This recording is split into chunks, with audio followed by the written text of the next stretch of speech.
Hook. The dog hit the floor like a body dropped from height.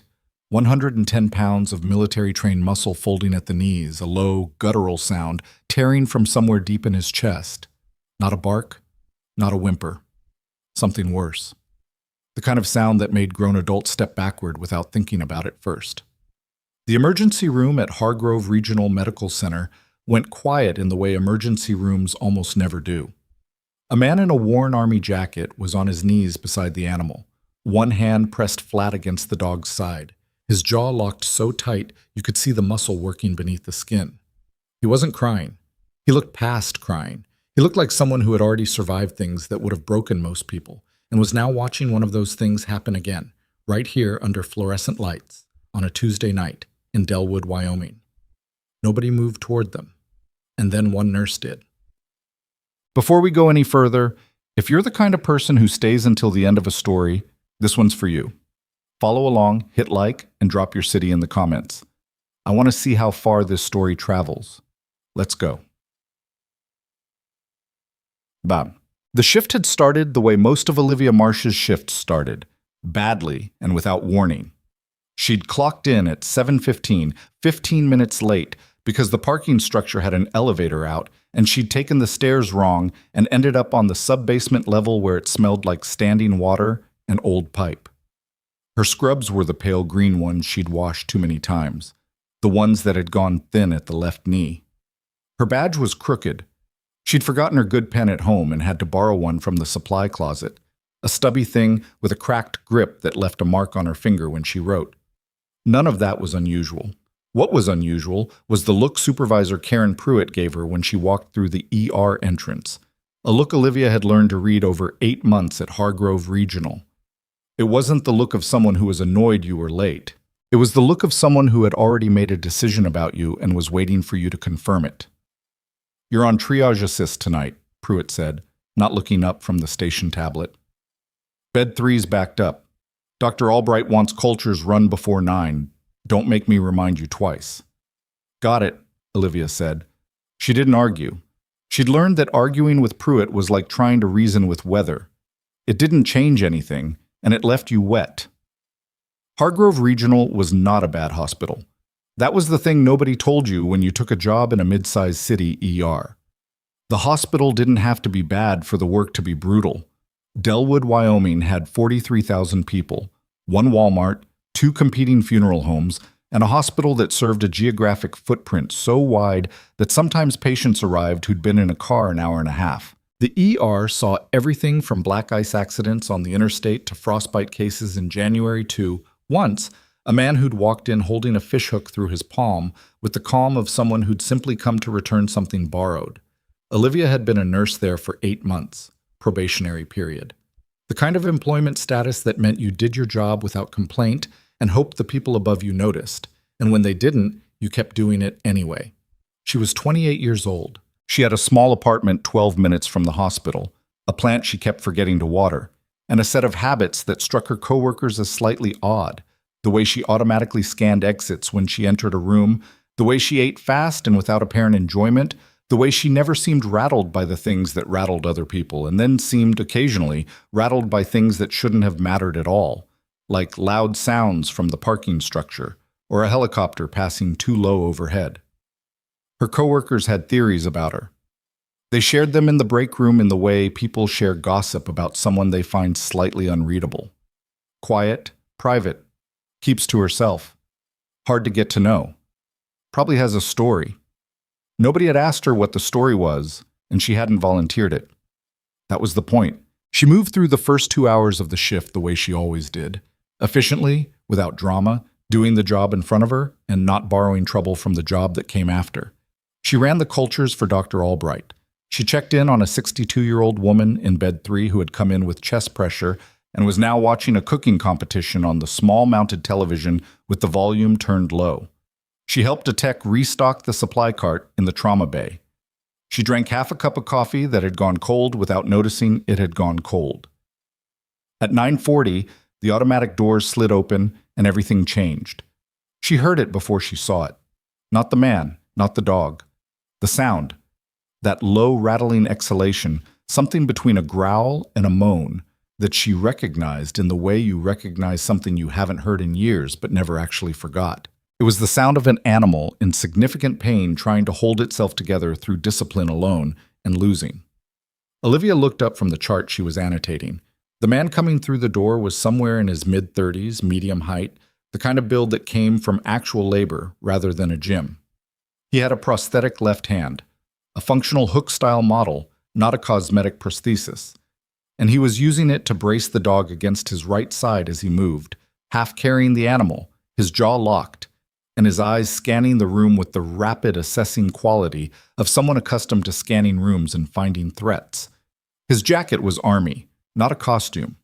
The wear on it was real. The patches were the kind that didn't lie. The dog was a German shepherd, dark-saddled, large-framed. Military working dog physique, the broader chest, the different carriage. He was trying to walk and failing, his left rear leg dragging at an angle that made Olivia's chest tighten. Even hurt, even in obvious distress, he was scanning. The head moved, the ears swiveled, training so deep it ran even through pain. The man got to the reception desk. Pruitt was there, along with Dara Voss, the charge nurse on tonight, and 2 registration clerks who had both already taken a step back from the counter. "I need help," the man said. His voice was controlled, precise. Someone who had learned to communicate under conditions that didn't permit shouting. "His name is Bravo. He took impact on his left rear. I think the hip joint. He needs imaging and pain management, and he needs it now." Pruitt looked at the dog, then at the man, then at the dog again. "Sir," she said, "this is a human emergency room." "I understand that. We don't treat animals here." The man's jaw tightened. "He's not an animal. He's a military working dog. He has an active service record. There has to be someone—" "There's a veterinary emergency clinic on Route 9, Pruitt said. 40 minutes. "He won't last 40 minutes in the car. Look at him." Pruitt looked at him. You could see her doing the math, the kind of institutional math that weighs liability against optics and usually comes up with the same answer. Not my problem, not my building, not my call to take. "I'm sorry," she said, and she sounded like someone who had practiced the phrase until it stopped meaning anything. "I can't authorize treatment of an animal in this facility. It's policy." The man stared at her for a moment. Not angry exactly. Something worse than angry. The look of someone who had been in situations where policies didn't apply, and people acted anyway, and was now standing in a world where the reverse was true. The dog made that sound again. Olivia was already moving. She hadn't made a decision exactly. The decision had been made for her by something older than decision-making. Some combination of 8 months of nursing training and 4 years of something she didn't talk about, layered together, responding to the information in front of her the way a system responds to input. The animal was in acute pain. The injury was significant. The handler was in crisis. She knew what to do. She crossed the ER floor and crouched 4 feet from the dog. She didn't move toward him. She stayed low, turned slightly sideways, and waited. "What are you doing?" Pruitt's voice, sharp from behind the desk. Olivia didn't answer.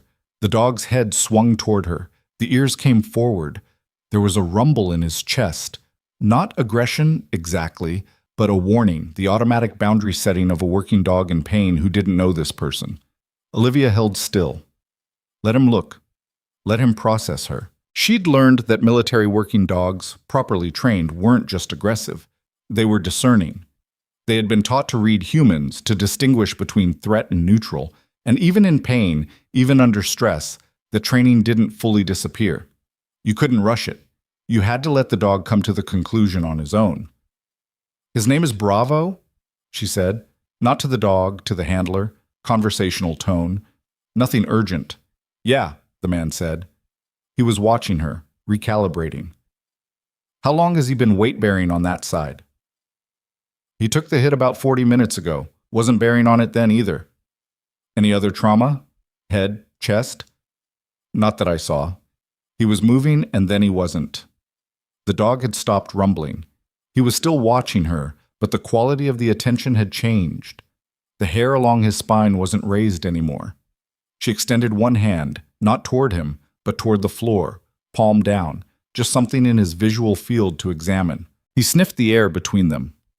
She let him. From the corner of her eye, she could see the ER had gone almost completely still.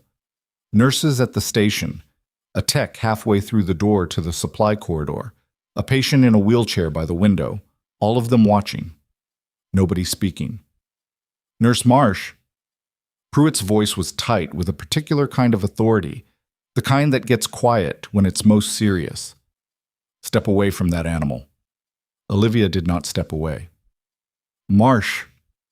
The dog had lowered his head and touched her hand with his nose. Just a touch. Brief. But it was the most important thing that had happened in the room in the last 5 minutes. She shifted forward slowly, and he let her. She ran her hands along his side, reading the muscle tension, the breathing pattern, the way he held himself. Her fingers found the joint, and she felt him flinch, but he didn't snap, didn't pull away.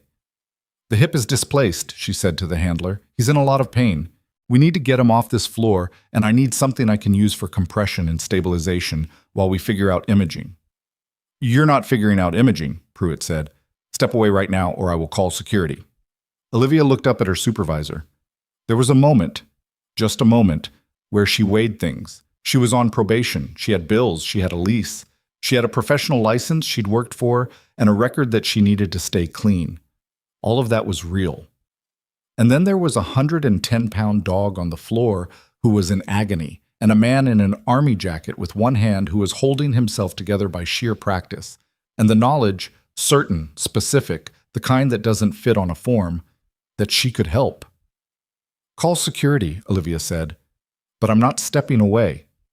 The room made a sound, not a collective gasp, subtler than that, more like a shift in atmospheric pressure. Several people exchanged glances.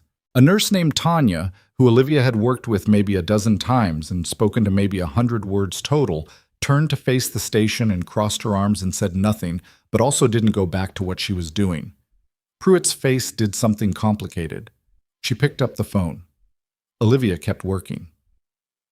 I need something for a compression wrap, she said, still focused on the dog. Rolled gauze, elastic bandage, whatever's in arm's reach. I'm not asking you to violate policy. I'm asking you to hand me materials that are sitting on an open cart 6 feet away. Nobody moved for about 4 seconds.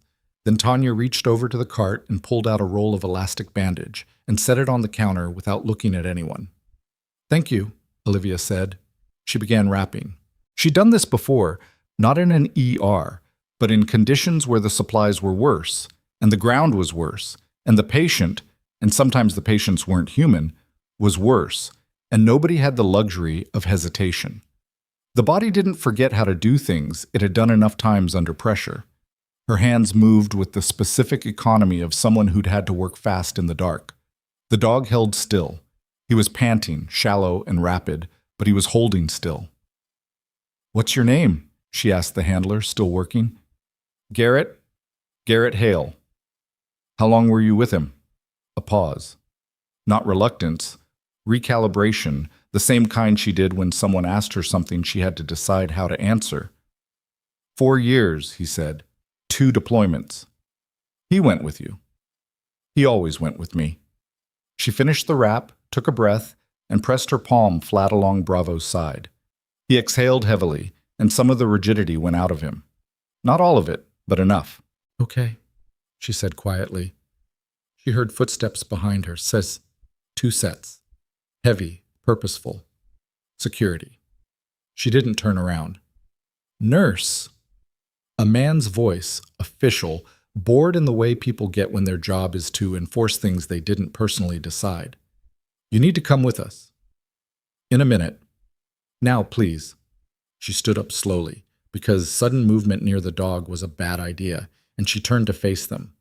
2 security officers, both bigger than her, both wearing the expression of people who expected this to be straightforward. Behind them, Pruitt.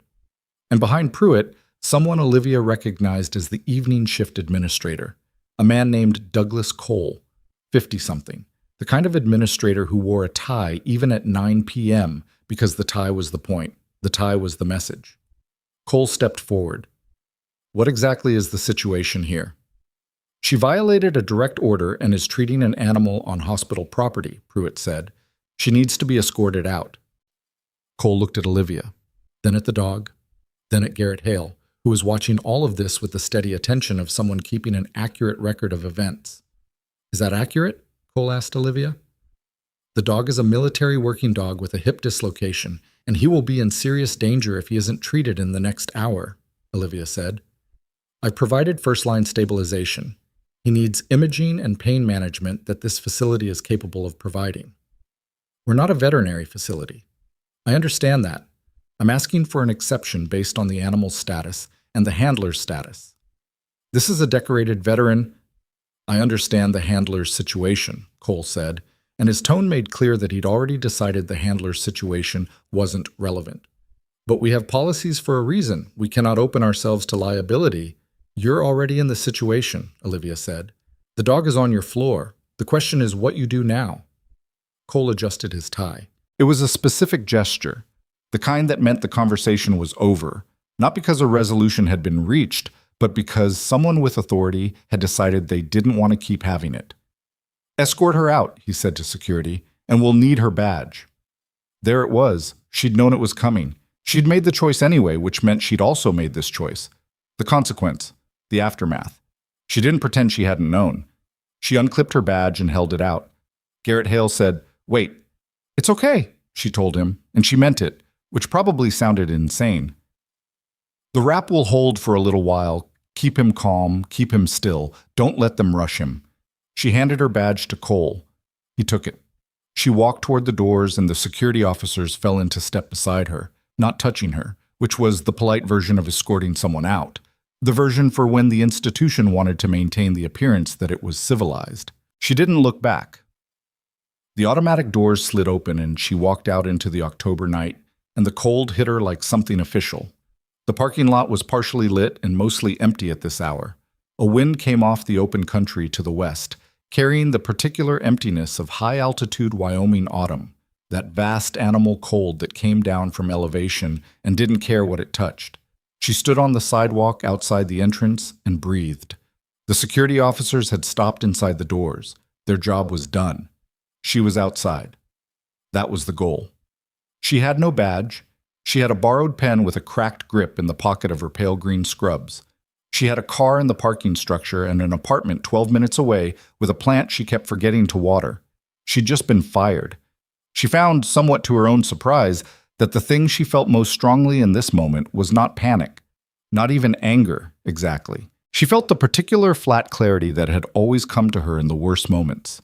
The same clarity she'd felt in worse places, in darker situations, when everything that wasn't essential had been stripped away and what was left was just what was true, and what needed to happen next. She was going back inside for Garrett and Bravo. Not immediately, not through the front entrance. She was going to find a different option. She was still thinking about what that option might look like when the sound reached her. Not from inside, from outside. From the entrance road that curved in from the street. A low, heavy sound, the kind made by vehicles with serious engines running at controlled speed. She turned. Headlights. Multiple sets. Moving together, evenly spaced, the particular formation of vehicles traveling in convoy. They came around the curve of the entrance road without slowing and pulled into the hospital's main drop-off lane in a smooth, coordinated line that left no question about who had organized this or how many times they had done it before. 3 vehicles.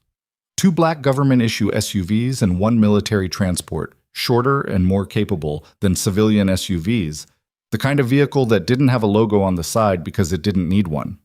They stopped. The engines cut. The doors opened and people stepped out, and even in the partial light of the parking lot, everything about the way they moved communicated something clearly enough that Olivia went very still. These were not people who had come to ask questions.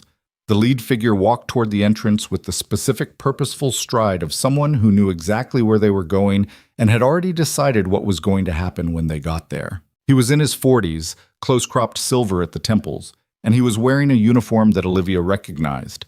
Not the branch insignia, but the way it sat on the person wearing it, the way it communicated a specific kind of weight. He stopped when he reached the sidewalk. His eyes found her immediately, the way eyes find things when they know what they're looking for. He looked at her scrubs, at her empty collar where the badge had been, at the parking lot behind her and the hospital entrance in front of her. And then he said, in a voice that was quiet but not soft, "Are you the nurse?" Olivia looked at him for a moment. "I was," she said. He held her gaze for 3 seconds. Something moved behind his eyes. Not quite recognition, but the beginning of something in that direction. The kind of look people get when they're cross-referencing what they see against something they already know. He turned to the man beside him and said quietly, "Get the director." Then the doors slid open, and they walked in, and the automatic sound of the mechanism was the only thing in the parking lot. Olivia stood on the sidewalk in the cold Wyoming night, her badge gone, her shift ended, her career at Hargrove Regional Medical Center almost certainly finished, and watched military personnel walk into the building she'd just been thrown out of. She didn't go to her car. That would have been the rational thing. To walk back to the parking structure, drive home, sit with what had just happened, figure out the next step in the morning when the adrenaline had leveled off and she could think in straight lines. That was the sensible response to being fired at 9:47 on a Tuesday night in October. Instead, she stood on the sidewalk and watched the lights moving behind the glass of the hospital entrance, the shapes of people in uniform moving through the ER lobby with a purpose that the building wasn't designed for and didn't know how to absorb, and she understood with a certainty she couldn't have explained that she was not done here yet. The lead officer, she'd clocked his rank in the moment she'd seen him, the way she still automatically clocked ranks even after years of practicing not doing it, had gone through the doors without looking back. His people moved with him, efficient, controlled, the way people move when every step has been calibrated against the possibility of things going wrong. She gave it 60 seconds. Then she followed them in. The security officers who had escorted her out were gone, back to wherever security officers went between problems. The reception desk was manned by a single clerk who was staring at the lobby with the expression of someone watching a weather event develop outside a window. Nobody stopped Olivia when she came back through the doors. Nobody even looked at her. The gravity in the room had shifted, and the new center of it was not a former probationary nurse with no badge. The lead officer was at the station. Pruitt was in front of him. And even from across the lobby, Olivia could see what Pruitt's body language was doing. The particular configuration of someone who had been in charge of a situation 3 minutes ago and was no longer in charge of anything. She moved to the side of the lobby, close enough to hear but not so close she'd be noticed, and she listened. "Need to understand the nature of the animal's injury before we can authorize any kind of treatment," Pruitt was saying. Her voice had taken on a careful, managed quality, the voice of someone buying time. "Our policy on non-human patients, your policy," the officer said, "is not something I'm interested in at this moment. I need to know the current status of the dog and the handler and the nurse who was escorted out." A pause. "The nurse is no longer employed here," Pruitt said. "I understand that. I'm asking where she is." "She was asked to leave the premises." "And did she?" Pruitt glanced toward the entrance, and that was the moment her eyes found Olivia standing by the wall. The look on Pruitt's face cycled through several things quickly. Surprise? Then something that might have been relief before she suppressed it. Then the controlled expression of someone recalculating. "She appears to still be on the premises," Pruitt said. The officer turned. He found Olivia with the same directness he'd used in the parking lot, and he crossed the lobby toward her with the others tracking behind him at the appropriate distance. "I'm Colonel Darren Voss," he said, stopping in front of her. Not offering a hand, not unfriendly, just efficient. "You stabilize Sergeant Hale's dog?" "Compression wrap on the hip joint, temporary. He needs imaging and probably surgical intervention, or at minimum sedation and manual reduction." "Can you do that here?" "I can help someone who can. I'm not a veterinary surgeon." "But you're familiar with military working dog trauma protocols?" She held his gaze. There it was. The question underneath the question. She could see him reading her, the way he'd been reading her since the parking lot, trying to place what he was seeing against a category that fit. "Yes," she said. He studied her for another second. Something shifted in his expression. Not surprise exactly, more like the confirmation of a hypothesis. "Stay here," he said, and turned back toward the station. She stayed. The next 12 minutes were the kind of controlled chaos that looked from the outside like things falling apart, but was actually things getting reorganized around a new set of priorities by people who knew how to reorganize quickly. Colonel Voss spoke to Douglas Cole in the hallway outside the administrator's office, and though Olivia couldn't hear what was said, she could read the body language. Cole's initial posture of institutional resistance, the small adjustments as the conversation continued, and then the final shift, the moment where the tie adjusting stopped and the nodding started. Whatever Voss had said, it had worked. Cole came back out with a different face, not the managed, liability-conscious face of 9 minutes ago, but something raw and less certain, the face of a man who had just been handed information that changed the shape of the situation. He looked at Pruitt. He looked at Olivia. He looked at his own hands for a moment, which was the tell, the thing that said the recalculation was still happening. "Dr. Albright," he said to someone over his shoulder. "Get Dr. Wren from orthopedics on the phone." "Wren's not on call. Get her on the phone." Garrett Hale was still on the ER floor with Bravo, who had been moved to a space near the wall where the foot traffic wasn't directly on top of him. Someone had put down a trauma blanket. Not much, but something. Bravo was lying on his side now, his chest moving with the deliberate rhythm of an animal working to stay calm through significant pain. His eyes tracked the room. Even now, even like this, he was doing his job. Garrett looked up when Olivia crossed to him. There was a guardedness in his face that hadn't been there before, or maybe it had and she just hadn't been close enough to see it. He'd been watching everything from his position on the floor, cataloging it, and she recognized the quality of that watchfulness because she'd been accused of it herself. "You came back," he said. "I didn't get very far." She crouched beside Bravo and checked the wrap. It had held. She pressed 2 fingers gently at the joint, and the dog exhaled hard but didn't move. "He's been still," Garrett said. "He knows something's happening. They're getting someone from orthopedics. Vet surgeons coming from somewhere. I don't know where yet. They'll have to set up the imaging bay. They actually agreed to that." The colonel had a conversation with the administrator. Garrett made a sound that wasn't quite a laugh. "Voss has conversations with a lot of people," he said. "Usually they end the same way." She glanced at him sideways. "How long have you known him?" "Long enough." A pause. He rubbed his face with his right hand, the natural hand, and the motion was tired in a way the rest of him wasn't. "He was the one who called me, told me they were sending people. I didn't think they'd get here this fast." "Called you from where?" "Fort Caraway. It's about 90 minutes out." She did the math. They'd moved fast. Faster than they would have for a routine situation, faster than 90 minutes of driving at legal speed should have produced, which meant either they'd been in the area already or they'd had reason to move at something other than a routine pace. She filed that. She didn't ask.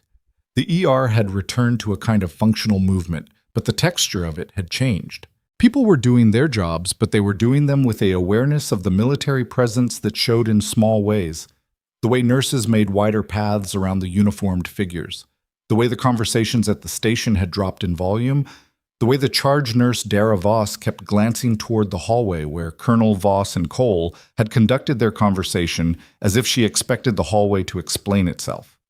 Pruitt had gone somewhere. Olivia noticed the absence before she identified it. The station felt different without the particular quality of Pruitt's attention managing the room. She'd retreated, probably to the supervisor's office, probably to make calls of her own. That was fine. Let her make calls. The problem with calls, in Olivia's experience, was that sometimes the person you called already knew more than you did. Dr. Wren arrived 31 minutes later, which was impressive given that she'd been at home and had driven in. She was a small woman in her 50s with gray-streaked hair pulled back from her face and the look of someone who had been pried out of sleep but was not going to let that slow her down. She assessed the situation in about 45 seconds, asked Olivia 3 specific questions about the injury presentation and what Olivia had found on palpation, and then she said, "Okay, we're going to need the imaging bay and we're going to need it cleared." And that was the end of the preliminary conversation. Olivia had not expected to be part of what happened next. She wasn't employed here anymore. She had no badge, no official status, no reason to be in an imaging bay or an operating suite or any part of this hospital that required clearance. But Wren looked at her when she started to step back and said, "Where are you going?" I don't. She gestured at her naked collar where the badge had been. I know. I'm asking where you're going. Olivia looked at her. I don't have clearance to be in imaging. You have my clearance, Wren said, which currently outranks whatever conversation happened earlier because the people who had that conversation are in the middle of a different problem. Come on. She didn't argue. She went. The imaging bay was a low-ceilinged room down a corridor from the main ER, and getting Bravo there was not a simple process. He was too heavy for Garrett to carry alone, and military working dogs didn't travel easily on hospital gurneys, even when they were healthy. Voss's team produced a hard-sided transport tray from the back of one of the SUVs, the kind of thing that didn't normally appear in hospital corridors, solid and fitted and designed for exactly this kind of situation. Bravo didn't like it. He made his opinion clear with a sound that echoed off the corridor walls and brought two nurses to their doorways, but he got on it because Garrett's hand was at his shoulder the whole time, and that was apparently still the one thing he trusted completely. Olivia followed them into the imaging bay and helped Wren interpret what the scanner showed, because Wren was an orthopedic surgeon and was excellent at reading bones and joints, but had not worked specifically with military working dogs, and wanted a second perspective on the structural configuration. The hip was dislocated, not fractured, bad but not catastrophic. There was soft tissue damage that was harder to assess without contrast, but the joint itself was intact. Manual reduction or surgical? Wren asked, more to herself than anyone. His age? Garrett answered from the corner where he was standing with his back against the wall. 6 years old, no previous major joint injuries. Manual reduction first, Wren said. Under sedation. If it doesn't seat properly, we go in, but I'd rather not unless we have to. She looked at Olivia. You're comfortable with the sedation monitoring? Yes. Good, because my anesthesia resident is at a conference in Denver and I'm not waiting for him. Olivia wasn't a veterinary nurse. She was an ER nurse with a skill set that had some overlap with what was needed here. And she'd done monitoring work in environments where the overlap between human and non-human emergency care was significant and nobody had time to care about the distinction. She was also not going to tell Dr. Wren that she couldn't help, because Bravo needed help and Wren was capable of providing it if someone handled what Wren couldn't simultaneously handle herself. She monitored. It was not a perfect situation. It was a hospital imaging bay pressed into service for something it wasn't designed for. With a veterinary surgeon working outside her usual environment, a combat veteran standing in the corner trying not to show how badly he needed this to work, and a former nurse with no institutional standing keeping track of vitals on an animal whose baseline she'd had to estimate from Garrett's description and her own experience. The sedation took longer to calibrate than it would have in a proper veterinary suite. Bravo fought it a little, the way trained dogs fight sedation. Not from panic, but from some deep instinct against losing awareness. And she talked him through it, the same low, continuous murmur she'd used in the lobby. Not words exactly, just sound, just presence. When he went under, Garrett let out a breath that he'd probably been holding for 40 minutes. The reduction took 11 minutes.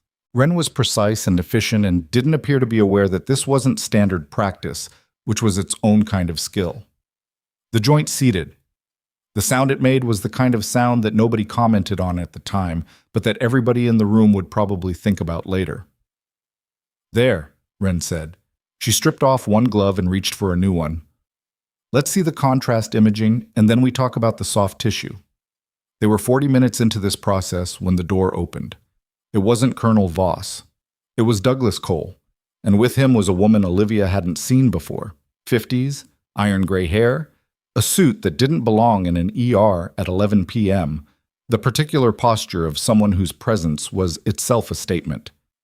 She had a lanyard with a hospital administration badge and the specific energy of someone who had been called in and was not happy about the circumstances of the call, but was going to manage them anyway.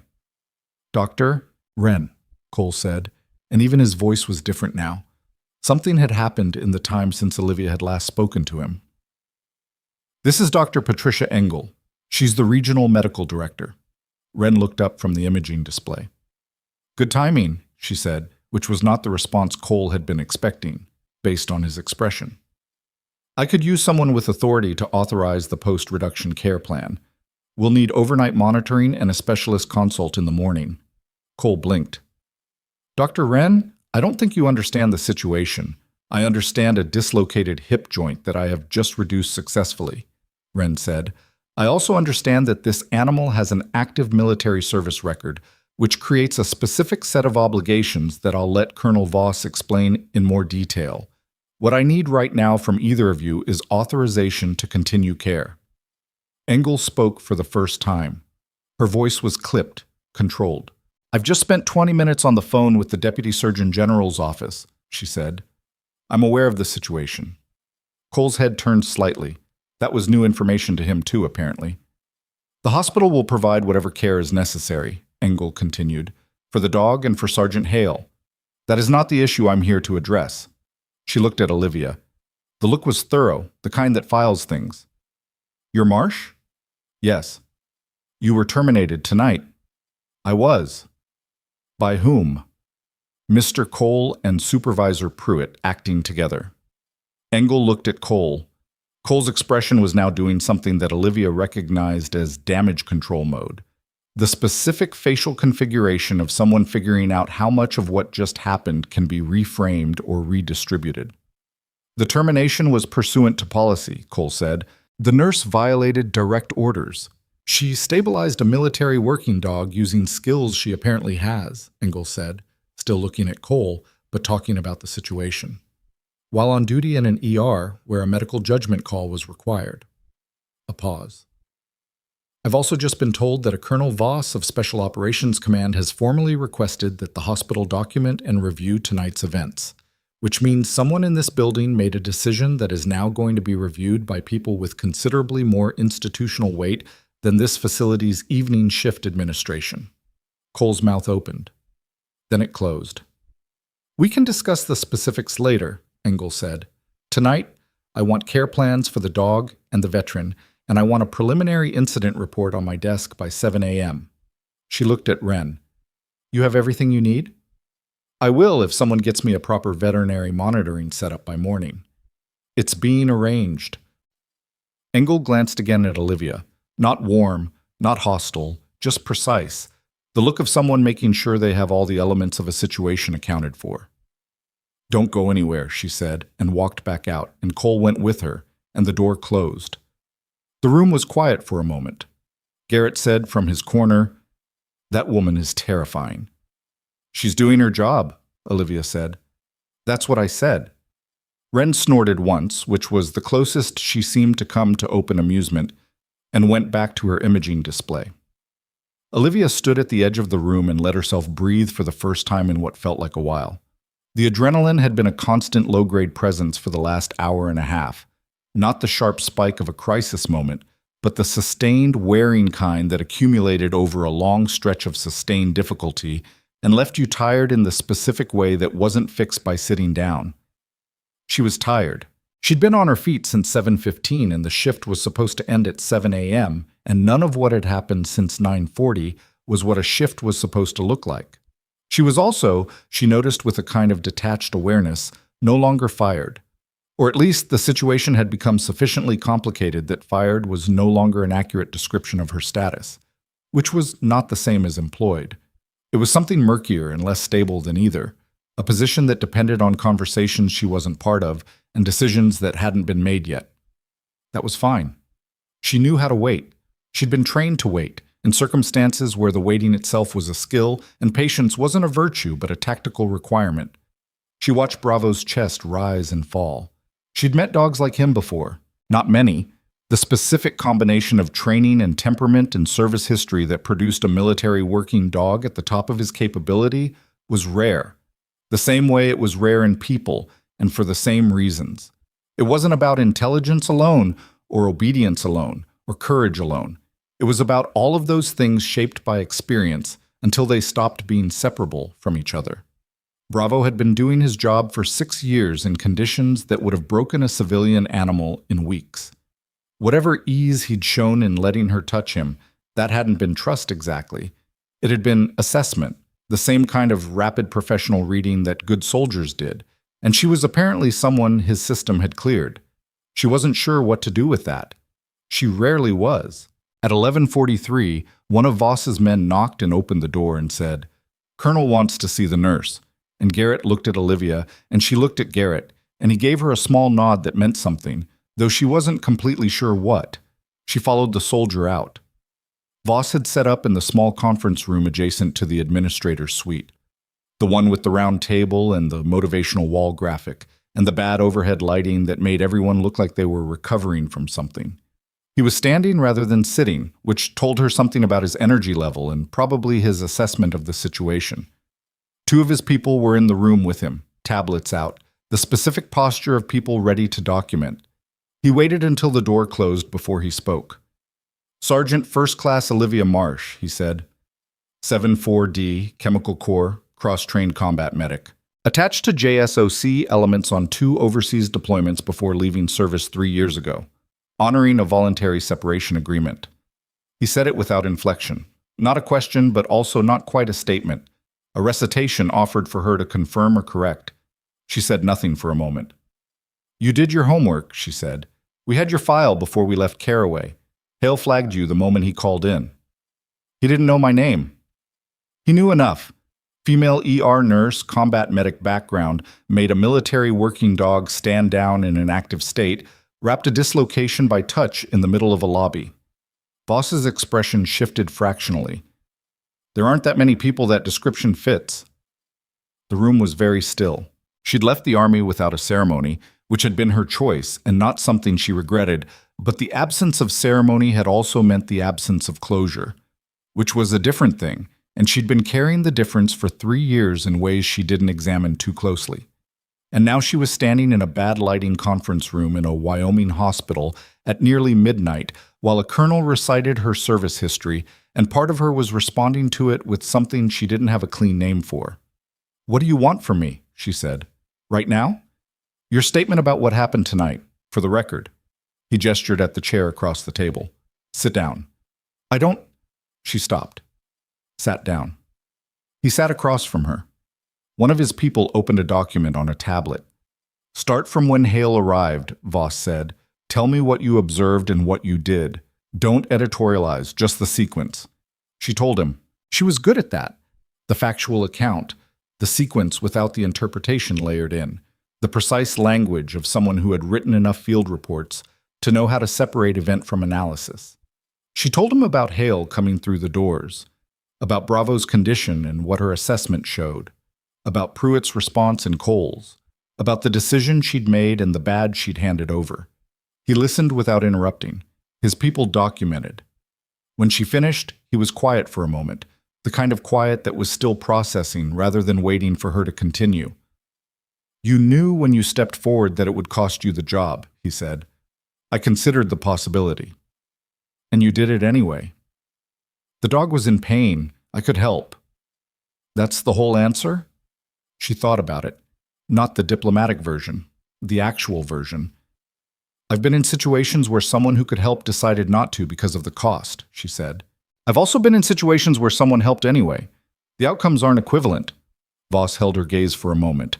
Then he said, "There's something I need to tell you, and I need you to hear it before the rest of tonight becomes public, because once it does, the context will matter." She waited. "Garrett Hale's file is classified above the level that hospital administrator will ever read," Voss said. "What I can tell you is that the mission he and Bravo were part of 13 months ago resulted in the recovery of 3 hostages and the disruption of a supply network that had been active for 8 years. A pause. Bravo located a device that would have killed 6 operators. Hale got him out under fire. The dog took shrapnel to the flank doing it. Another pause, this one longer. "We don't forget that." She was quiet. "The medical director's call to the DSG's office wasn't routine," Voss continued. "There are people at a level above this hospital who are now aware of what happened tonight. Not just the dog, the whole night, including who was terminated and why." She understood what he was saying. She wasn't sure yet what it meant for anything practical. "There's going to be a review," she said. "There's already a review. It started about 40 minutes ago." She absorbed that. "Cole?" "Cole made decisions tonight that he's going to need to explain in a venue where his explanations will be carefully evaluated." Voss said it without particular satisfaction. It was a statement of process, not triumph. "Pruitt as well." She was following protocol. She was choosing how to follow it, Voss said. That's different. The conference room door opened. One of Voss's soldiers, a younger man, sharp-faced, with the look of someone who had been moving fast since they'd arrived, leaned in and said, "Sir, we have a situation." Voss's posture changed, not visibly much, just a degree of attention that hadn't been there before. "What kind?" "Mr. Cole just left the building." A beat. "He was told to remain on premises," Voss said.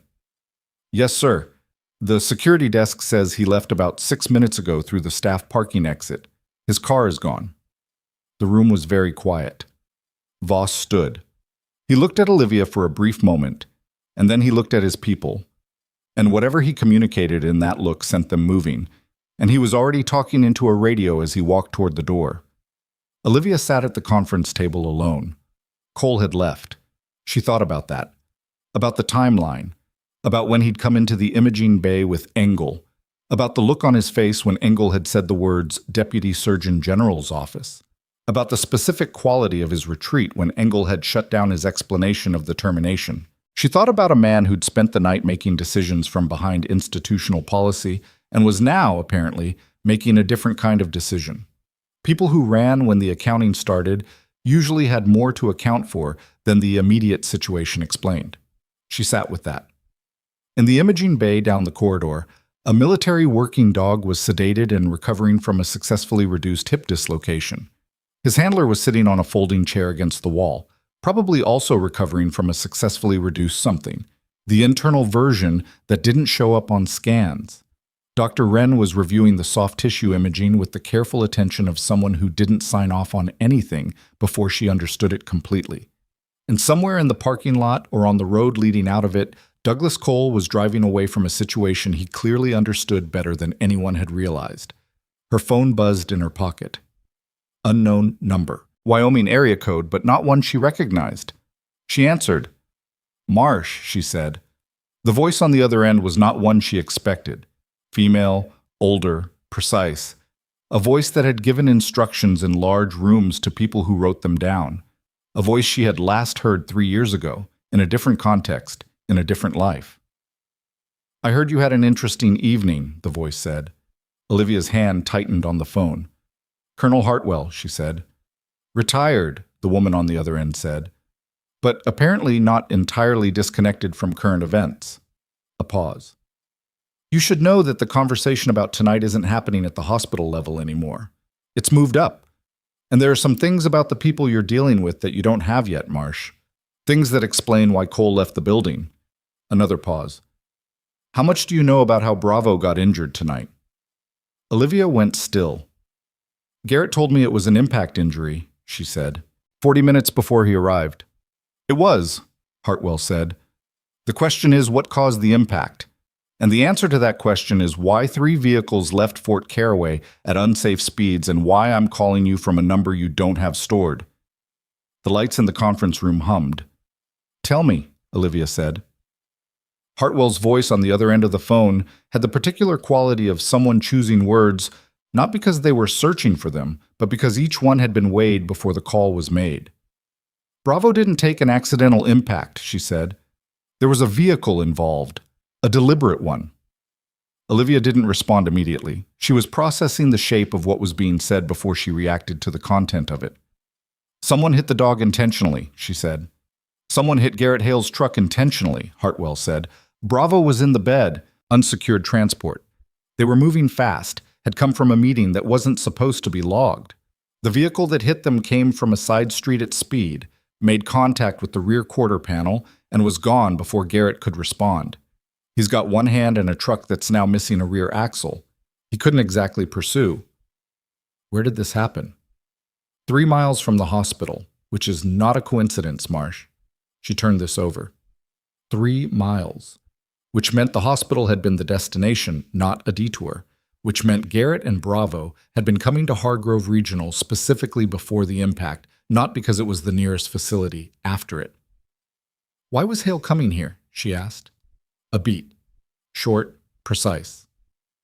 "He had a meeting scheduled with Douglas Cole." The lights in the conference room hummed. She said, "Cole."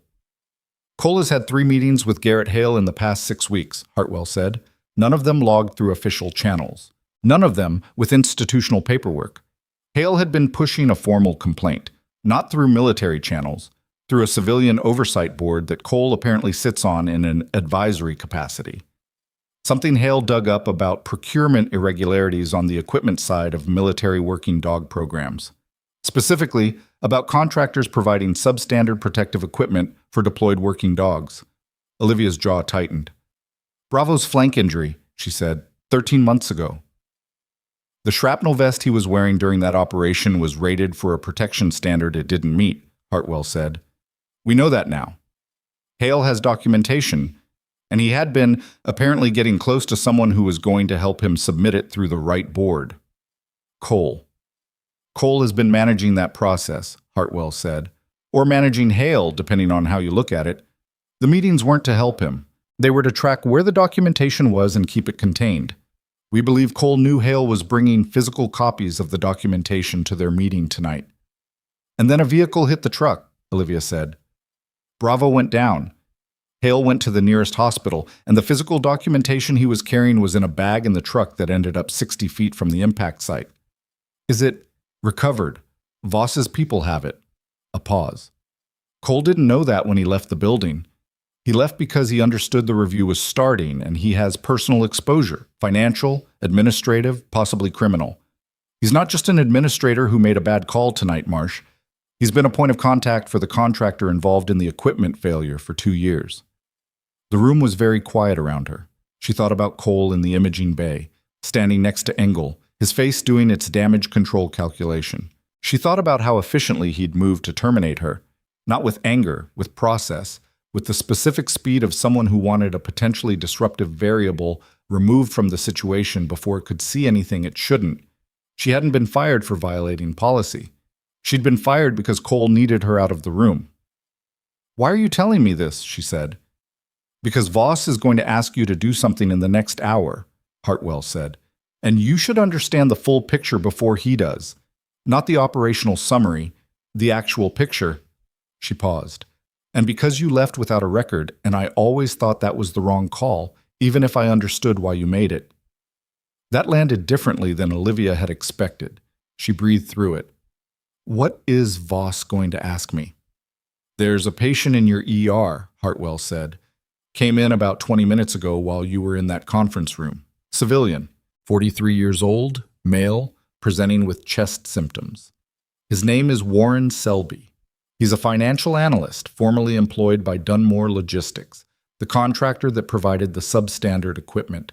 He left Dunmore 14 months ago, and his departure was not voluntary. He's been living in Delwood for 7 months.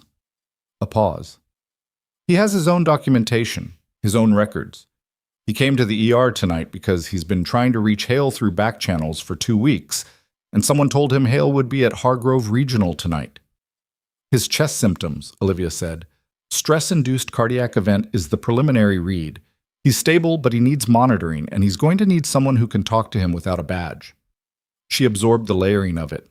Selby had known Hale was coming, which meant Selby also had some awareness of what Hale was trying to do, and of what Cole's role was, and he'd timed his arrival for when he thought there would be military presence to absorb the shock of what he was carrying. He came to a hospital for protection, she said.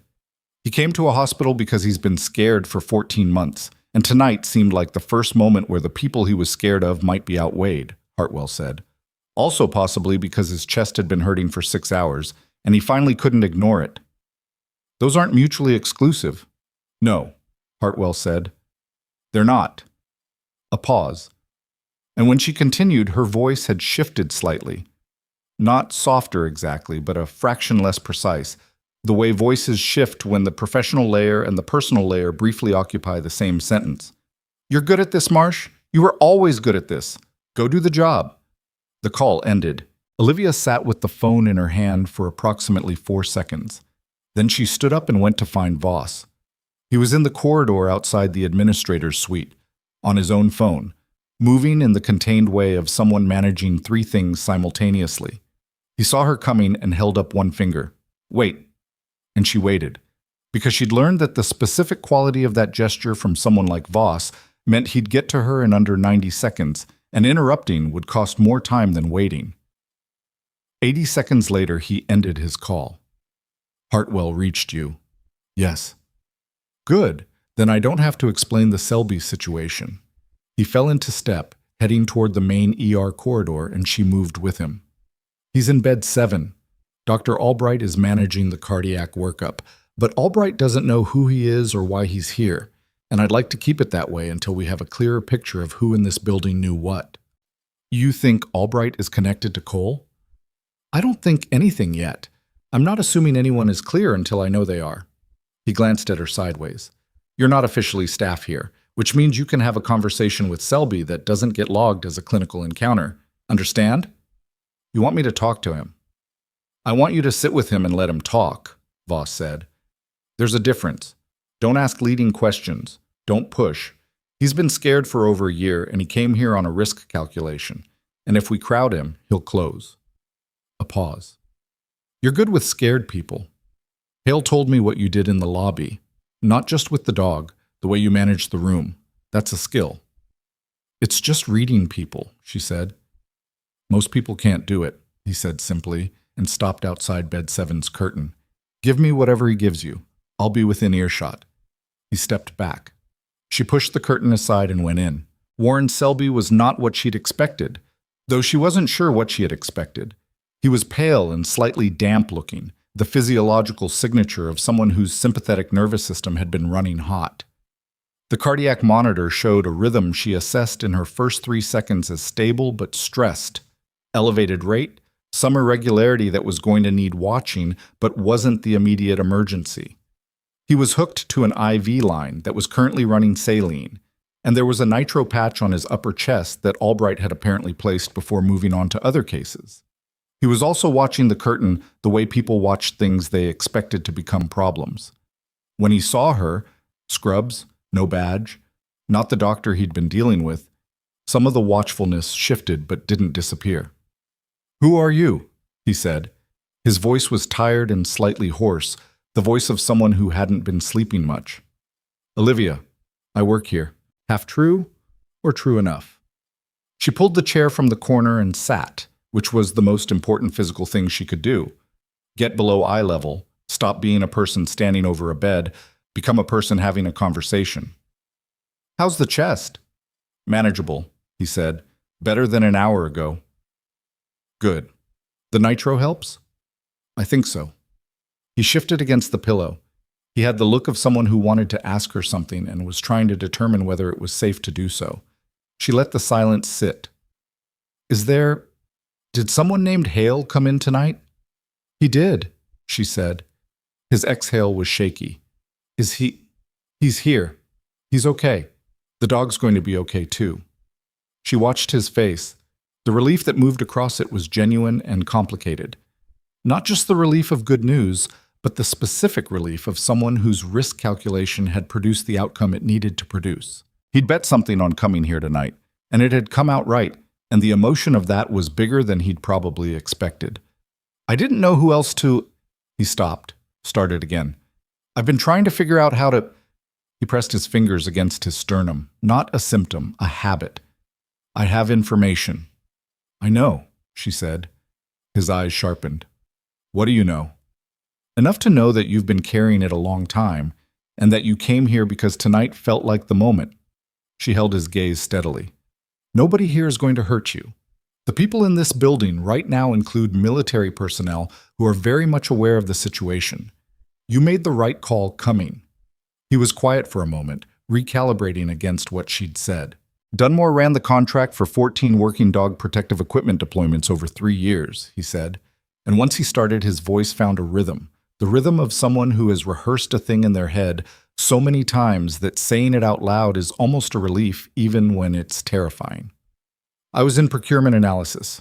My job was cost-benefit modeling on material specifications. I flagged the vest spec 18 months ago.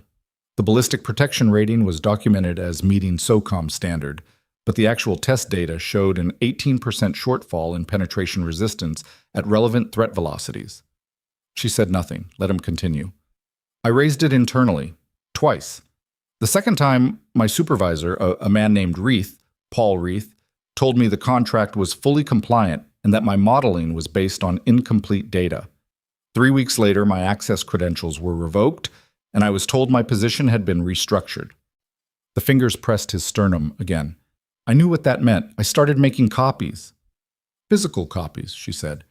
Physical, encrypted drives, redundant backups. And I started reaching out, carefully. He looked at his hands. Hale reached back. He'd already started digging from his end. He knew Bravo's vest had failed. He just didn't know why. We were building toward the same thing from different directions. And Cole? His expression shifted. Cole knew about my documentation. I don't know how. I was careful. I thought I was careful. But about 6 weeks ago, Hale told me that Cole had approached him. Not directly. Through intermediaries, said he could help facilitate the complaint submission, said he had channels. He shook his head. Hale was skeptical. I told him to be very skeptical. And then tonight, someone hit his truck, Olivia said. Selby's face went flat. I heard the emergency call on a scanner app I've been running since I live 2 miles from where it happened. I heard Hale's description, military working dog, hip injury. I knew. He swallowed. I drove here as fast as I could, with chest pain. The chest pain started when I heard the scanner. He said it with a kind of bleak self-awareness. I'm not an idiot. I knew what it might be. I also knew I needed to get somewhere with people who... He stopped. Who were on your side, she finished. Who at least weren't on theirs, he said, which was a more precise formulation than hers and probably more honest. She sat with it for a moment. Then she said, I need you to tell me about Paul Reith. He looked at her. He's the supervisor who shut down your internal flag, she said. He's also currently on a government advisory panel for defense procurement, Selby said. He was appointed 7 months ago. I found out 4 months ago. I haven't been able to sleep properly since. The curtain moved. Not Voss, one of his people, younger, and she looked at Olivia with a specific expression that said something had changed in the last few minutes in the part of the building she hadn't been in. She stood. I'll be right back, she told Selby. You're not going anywhere. I'm hooked to a heart monitor, he said, a little flatly. No. She stepped outside the curtain. The soldier, she'd clocked the name tape earlier, Devereaux, spoke in the low, precise way of someone communicating information that doesn't need to be overheard. Cole's vehicle was found, she said. He didn't leave town. He's parked at a property 4 miles north of here. Rural address. No prior connection to Cole on record, but it's registered to a holding company that's been associated with Dunmore Logistics in public procurement documents. Olivia absorbed that. He went to a Dunmore property. Looks like it.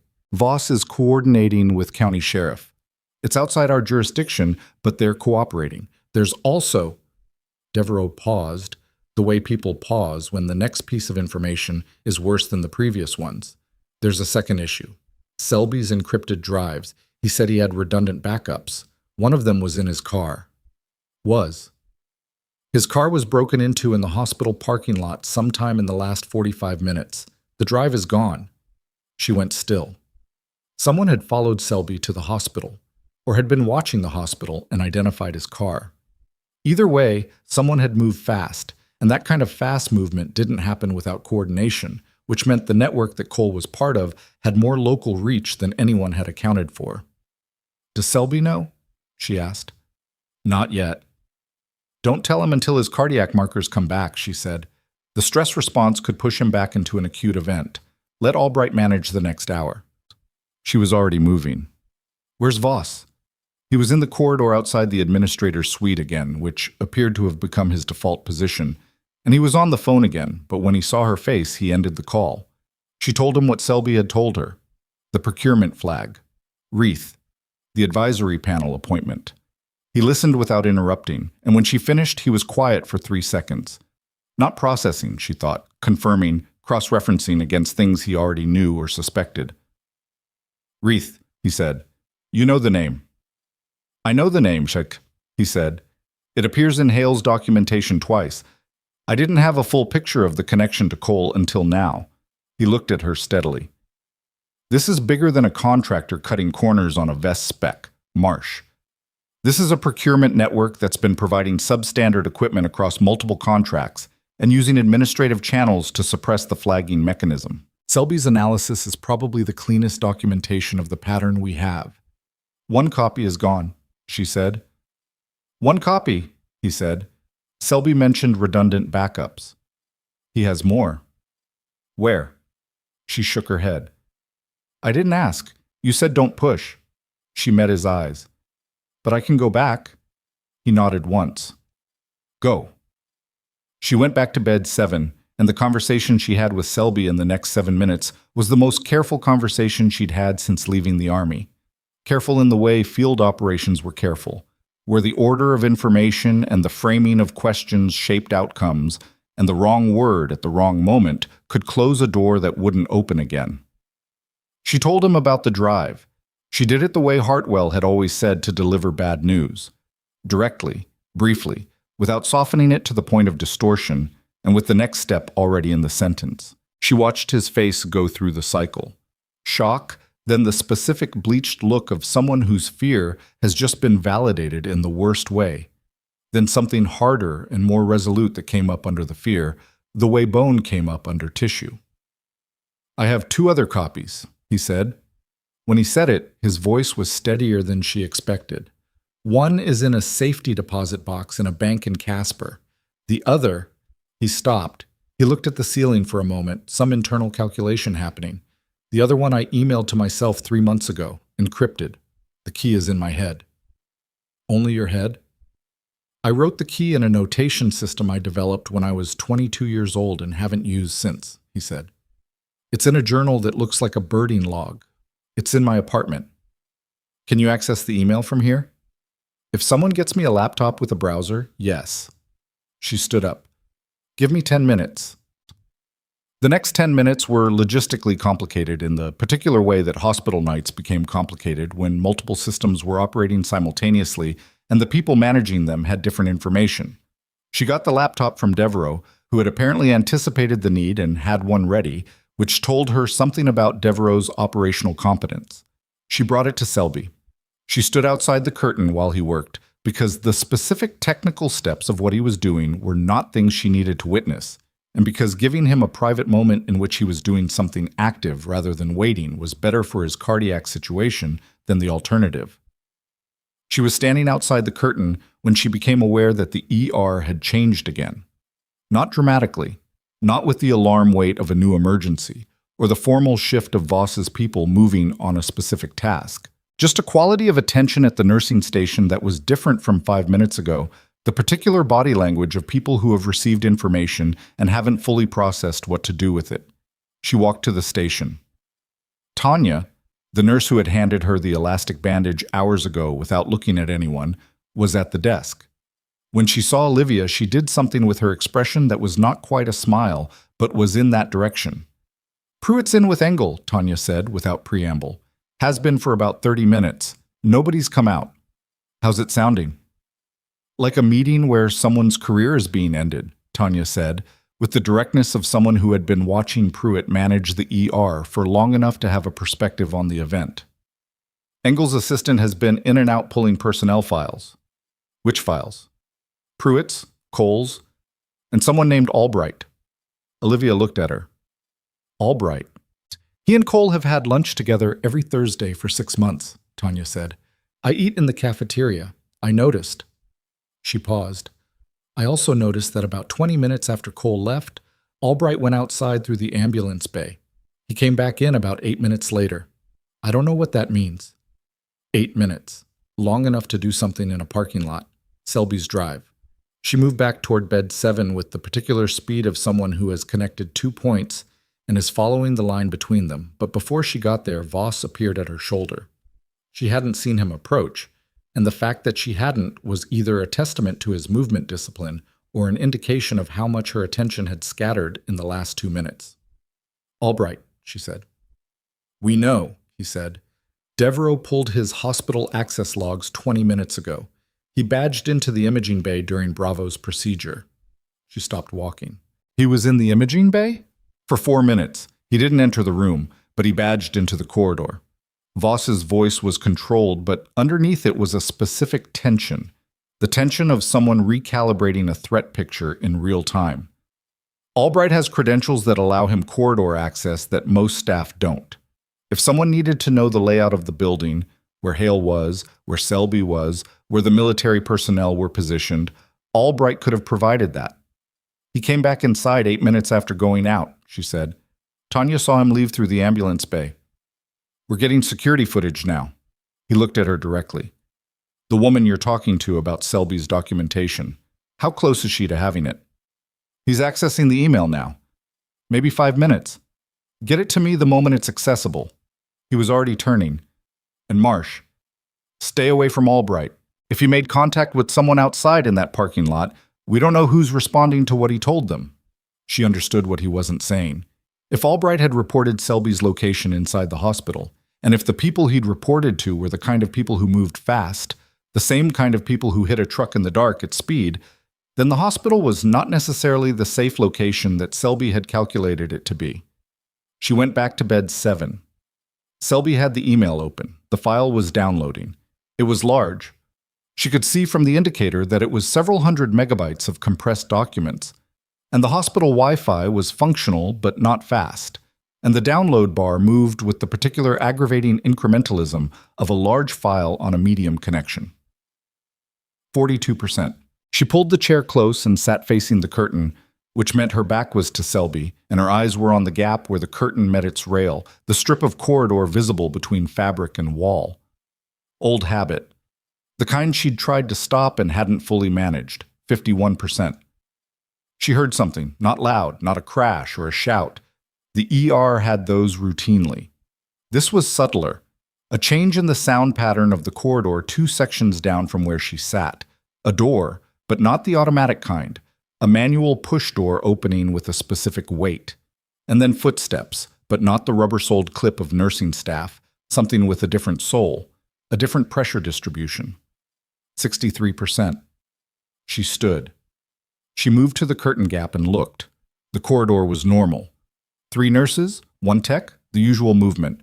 But at the far end, near the corridor that connected to the ambulance bay, there was a figure she didn't recognize, male, civilian clothes, not patient body language.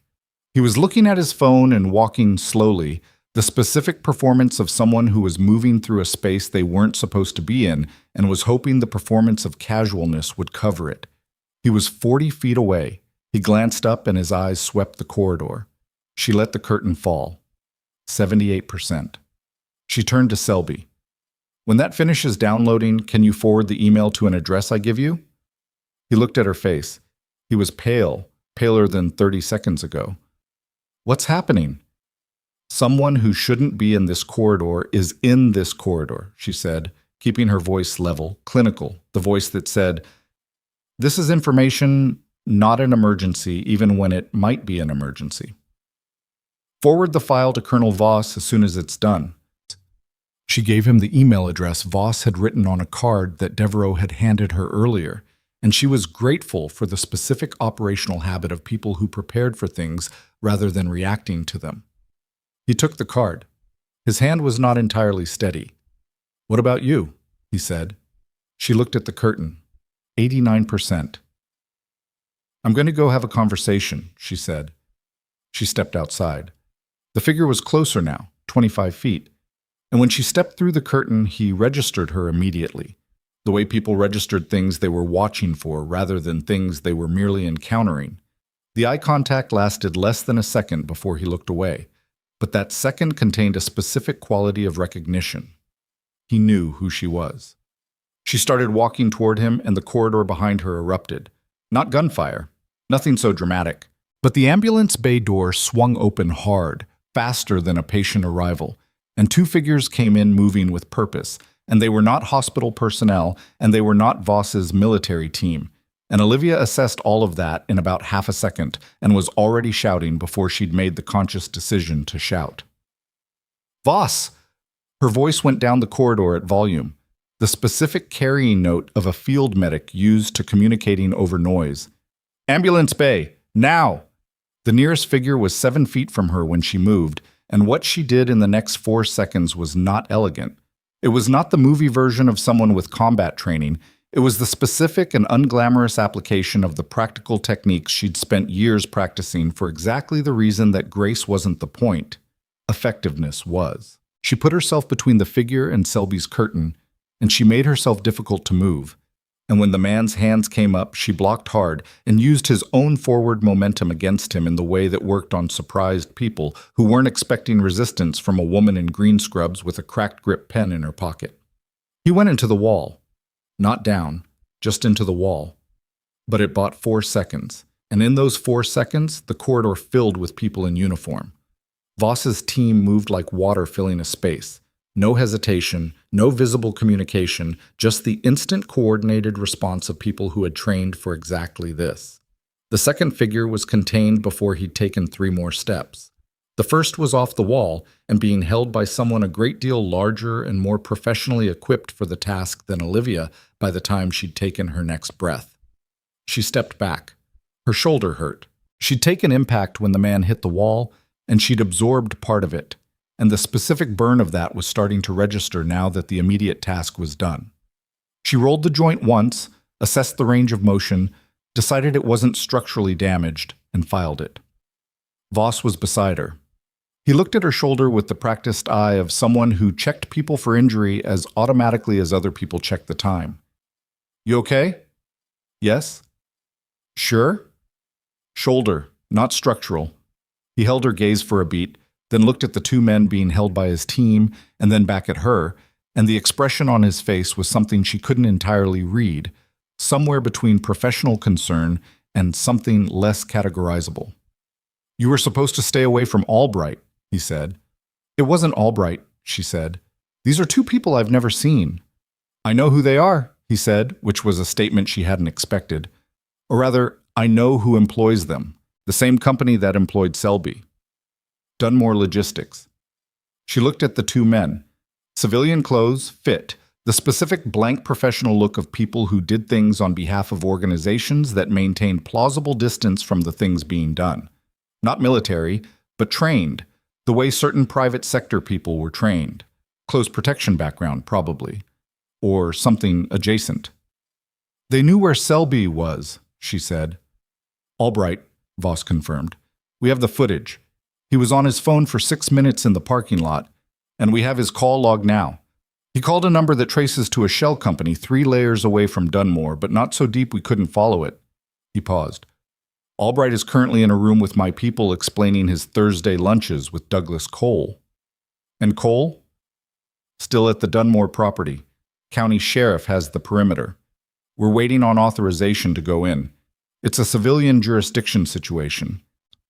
He said jurisdiction with the compressed frustration of someone who respected legal processes and was also acutely aware of how legal processes could be used as time. "We'll have it within the hour." She absorbed all of this. The corridor had stabilized. Voss's people had moved the 2 men efficiently, and the ER patients who'd been aware anything was happening were being managed by nurses who were doing the specific calming work that ER nurses were very good at. Behind the curtain to bed 7, she could hear the sound of a laptop keyboard. She went back in. Selby was looking at his screen, and his face was doing something she'd learned to read in people who had been holding a weight for a long time and have just put it down somewhere secure. Not relief exactly, because relief implied the problem was over, and the problem was not over. More like the particular muscular release of someone who has been clenching without knowing they were clenching. "It's sent," he said. She checked her phone. Voss's contact number. He'd given it to Devereaux to give to her, another instance of preparation she was grateful for. She typed, "File incoming from Selby. Email sent 30 seconds ago." His response came in 11 seconds. "Received. Authenticated. Making copies." She showed Selby the message. He read it twice. His cardiac monitor was showing a rate that was still elevated but had come down from its earlier peak, and the rhythm was cleaner. Not good exactly, but improved. The body doing what it did when the adrenaline curve started its decline, and the parasympathetic system started cautiously reasserting itself. "What happens now?" he said. It was a genuine question, not rhetorical, and she gave it the honest answer rather than the reassuring one. "People who are better positioned than me to answer that are working on it right now," she said. What happens to you tonight is that you stay here. Albright doesn't come near your room because Albright is currently occupied, and by morning, the cardiac situation will be clearer. And Reith, the advisory panel? I don't know, she said. I know that Voss has the documentation and knows what it means and is not the kind of person who leaves things incomplete. Selby nodded slowly. He looked at his hands. I've been scared for so long, he said, not to her exactly, more to the room. I forgot what it felt like to not be. She didn't answer that because the honest response was that he wasn't clear of it yet and might not be for a while, and he knew that, and sometimes the right move was to let a person have the feeling they were having without correcting it. Her phone buzzed. She stepped outside the curtain. The message was from Voss, and it was 4 words. Come to the lobby. She walked through the corridor past the nursing station where Tanya was watching things with the attention of someone keeping a record, past the imaging bay where Dr. Wren's light was still on, and Garrett Hale's folding chair was still against the wall, through the ER's main artery, and out into the lobby. Voss was there. With him was Engel. And with Engel was a woman Olivia didn't recognize. Late 50s, short, the compressed, precise energy of someone who occupied rooms without needing to announce herself. She was in civilian clothes, but the lanyard she was wearing was not a hospital lanyard. It was a federal ID, and even across the lobby, Olivia could see the seal on it clearly enough to identify the issuing agency. Department of Defense, Inspector General's office. She hadn't been called. She was already here, which meant she'd already been coming. Which meant this investigation had started not tonight, not when the trucks pulled in from Fort Caraway, but earlier, days or weeks earlier. And tonight was not the beginning of something but the convergence of several things that had been moving toward each other for longer than anyone in this hospital had understood. Voss caught her eye across the lobby. He gave her a small nod, the confirmation kind. And then the woman from the IG's office turned to look at Olivia, a direct, evaluative look, the kind that filed things. And she said, at lobby crossing distance, in a voice that was quiet but entirely audible, I've been looking forward to meeting you. From the corridor behind Olivia, from the direction of the administrator's suite, came the sound of a door opening hard against its stop. And then Pruitt's voice, sharp and shaking in a way Olivia had never heard it. I want a lawyer, right now. I want a lawyer before I say another word. The sound of Pruitt's voice bounced off the lobby walls, and then the corridor absorbed it, and what was left in its wake was the particular quality of silence that follows something irreversible. The woman from the IG's office. She'd introduced herself as Deputy Inspector General Carla Motte, which was a name that apparently meant something to Voss because his posture had shifted fractionally when she'd said it, did not react to Pruitt's demand. She looked at it the way you look at weather, noted, categorized, incorporated into the existing picture. She'll have one, Mott said, to no one in particular. That's how this works. She turned back to Olivia. Walk with me, she said. They walked to the small waiting area off the lobby, the one with the hard plastic chairs and the mounted television someone had muted hours ago, where the captions were still running on a news broadcast that had nothing to do with anything happening inside this building. Mott sat. Olivia sat across from her. Voss remained standing by the entrance to the area, close enough that he was part of the conversation, far enough that it was clear whose conversation it was. I want to be transparent with you about the timeline, Mott said. She had a directness that wasn't aggression, more like someone who had decided years ago that managing information was more expensive than providing it. My office opened a preliminary inquiry into Dunmore Logistics 4 months ago. Not the vest specifications specifically. That came later. We started with a procurement anomaly that a contract auditor flagged. The numbers were too clean in ways that numbers are only too clean when someone's managing them. Cole, Olivia said. Cole was one of 3 administrative contacts who had consistent access to the relevant documentation at the point where it should have triggered automatic review and didn't. Mott's hands were folded in her lap, still. When Sergeant Hale's formal complaint landed in our system 2 weeks ago, through a back channel, not the official route, because the official route had been managed, we accelerated. Tonight was not an accident of timing. We were 24 hours from a coordinated approach when the truck incident happened and compressed the window. So you came early. We came when the situation changed. She looked at Olivia steadily.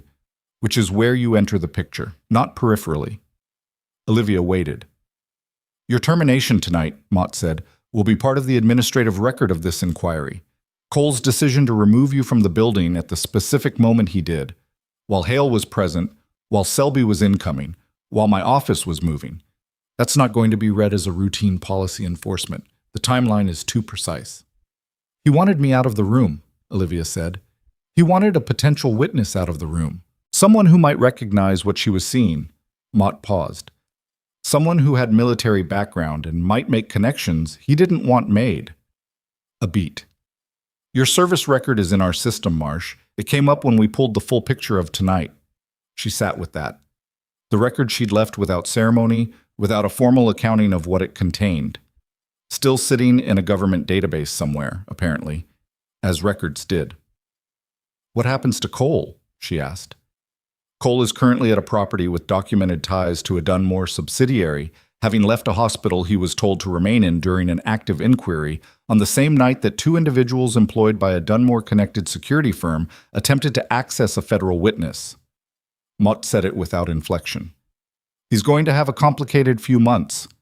And Reith, the advisory panel, suspended pending investigation as of 40 minutes ago, Mott said. The panel chair was briefed by my office. That appointment is going to be looked at very carefully, including how it was facilitated and who signed off. Olivia looked at the muted television. The caption was running some segment about a local wildlife story, something about elk in a state park. Completely disconnected from the room she was sitting in and the specific gravity of what was being dismantled in real time across multiple locations. Albright, she said.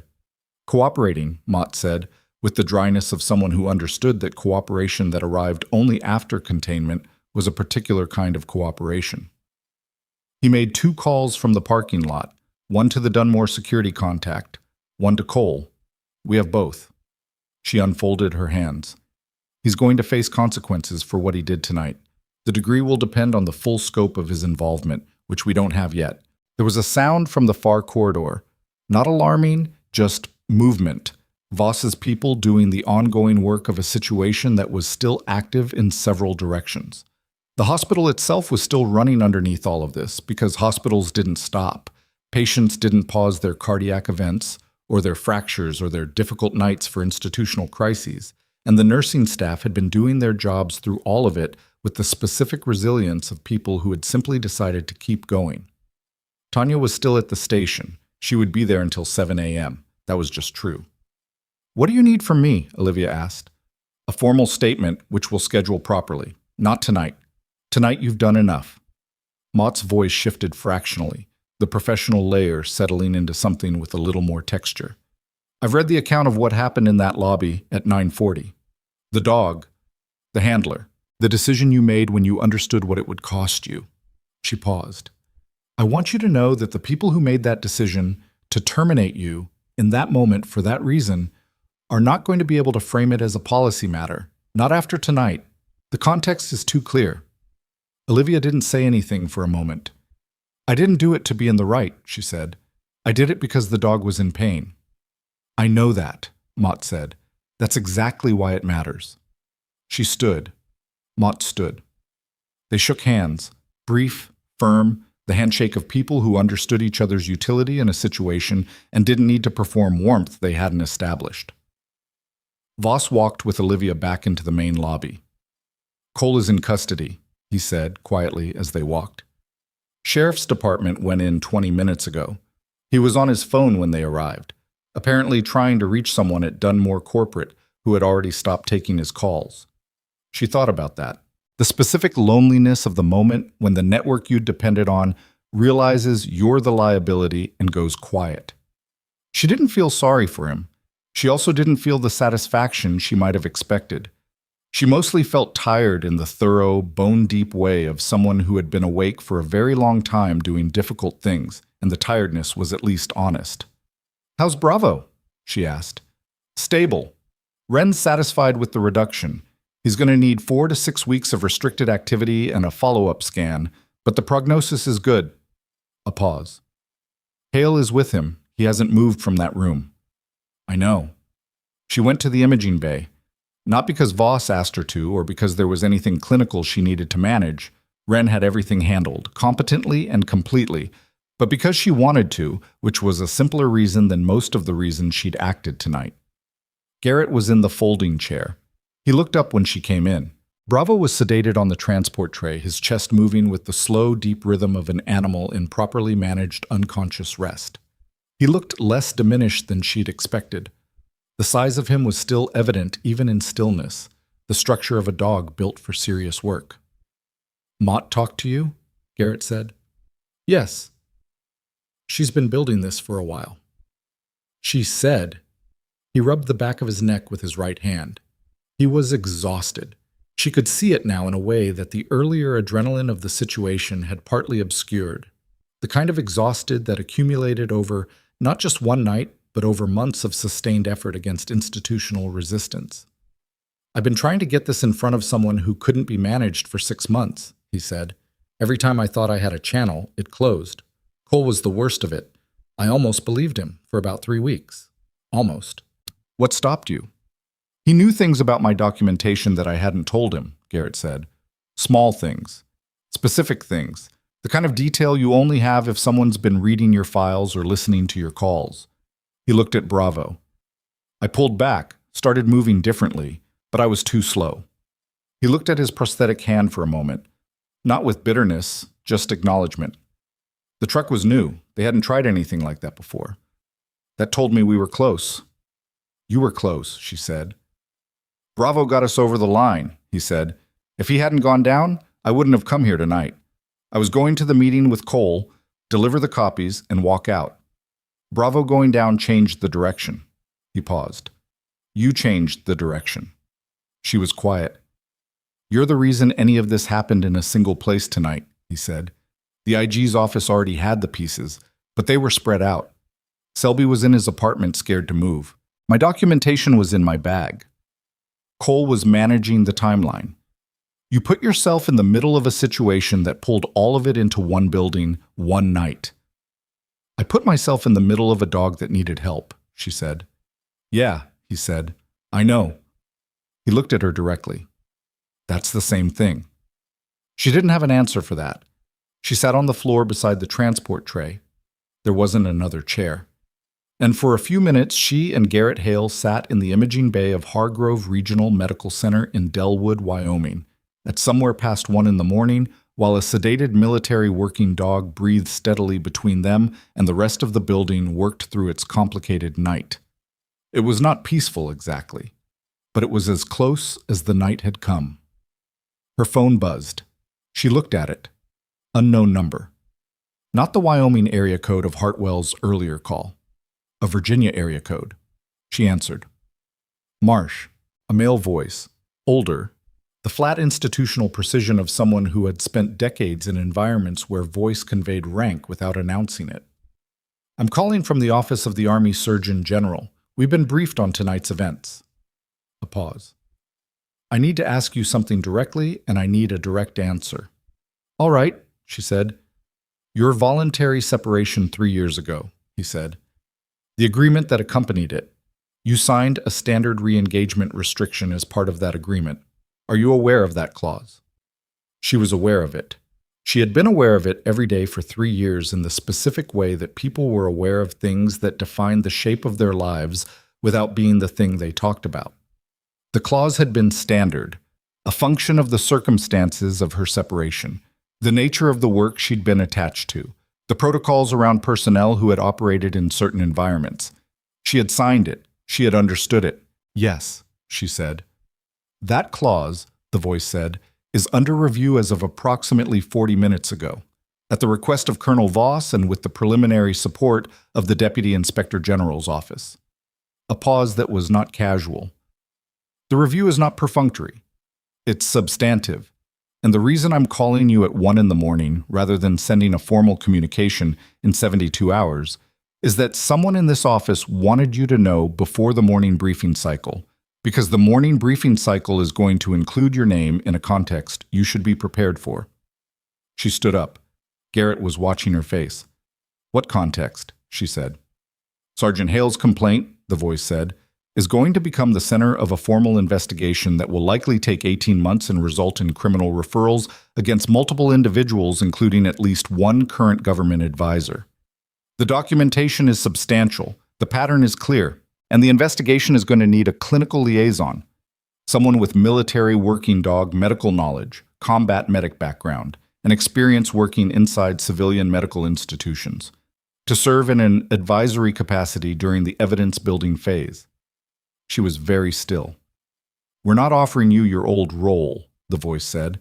"We're offering you something that doesn't currently exist because tonight demonstrated that it should exist. A formal position, full credentials restored, civilian contract status if you prefer it." Another pause. "Voss says you'll say you were just helping a dog." "I was," she said. "He said you'd say that too." She could hear something in the voice that was not quite humor but was in that direction. "The position exists whether you take it or not, Marsh. But the person we'd want in it is the person who walked back into a building she'd just been thrown out of because she hadn't finished the job." A pause. "Think about it. We'll talk formally in 48 hours. The call ended. She stood with the phone in her hand. Garrett was still watching her. He'd heard enough of her side of the conversation to understand the shape of it, if not the content. He didn't ask. He waited, the way people waited who had learned that patience in uncertain moments was not passive, but active. A choice, repeated. She looked at Bravo's steady breathing. She thought about the plant in her apartment that she kept forgetting to water. She thought about the cracked grip pen in her pocket. She thought about a dog on a lobby floor who had touched her hand with his nose and decided she was someone worth trusting, and everything that had followed from that single small moment of animal judgment. She was about to say something to Garrett, she wasn't sure what, when the imaging bay door opened and Dr. Wren leaned in with the expression of someone who had been awake too long and had found something in the data that was going to make the night longer. "I need you both," Wren said. "The contrast results just came back on the soft tissue scan." She paused. "There's something in the flank that I want a second set of eyes on. Old scarring, looks like. But the density pattern is unusual."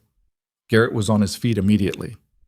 Wren looked at the imaging on the wall display, and Olivia came to stand beside her. And what she saw in the scan, the faint, irregular shadows in the left flank tissue, the pattern of old disruption in the muscle architecture, the small bright point that was not bone and not tissue, but something that did not belong, made her go completely still. Not healed shrapnel. Something else. Something smaller, more regular. Something with a shape that she recognized from a context she had not expected to encounter tonight, in a civilian hospital, in a military working dog who had been cleared for service.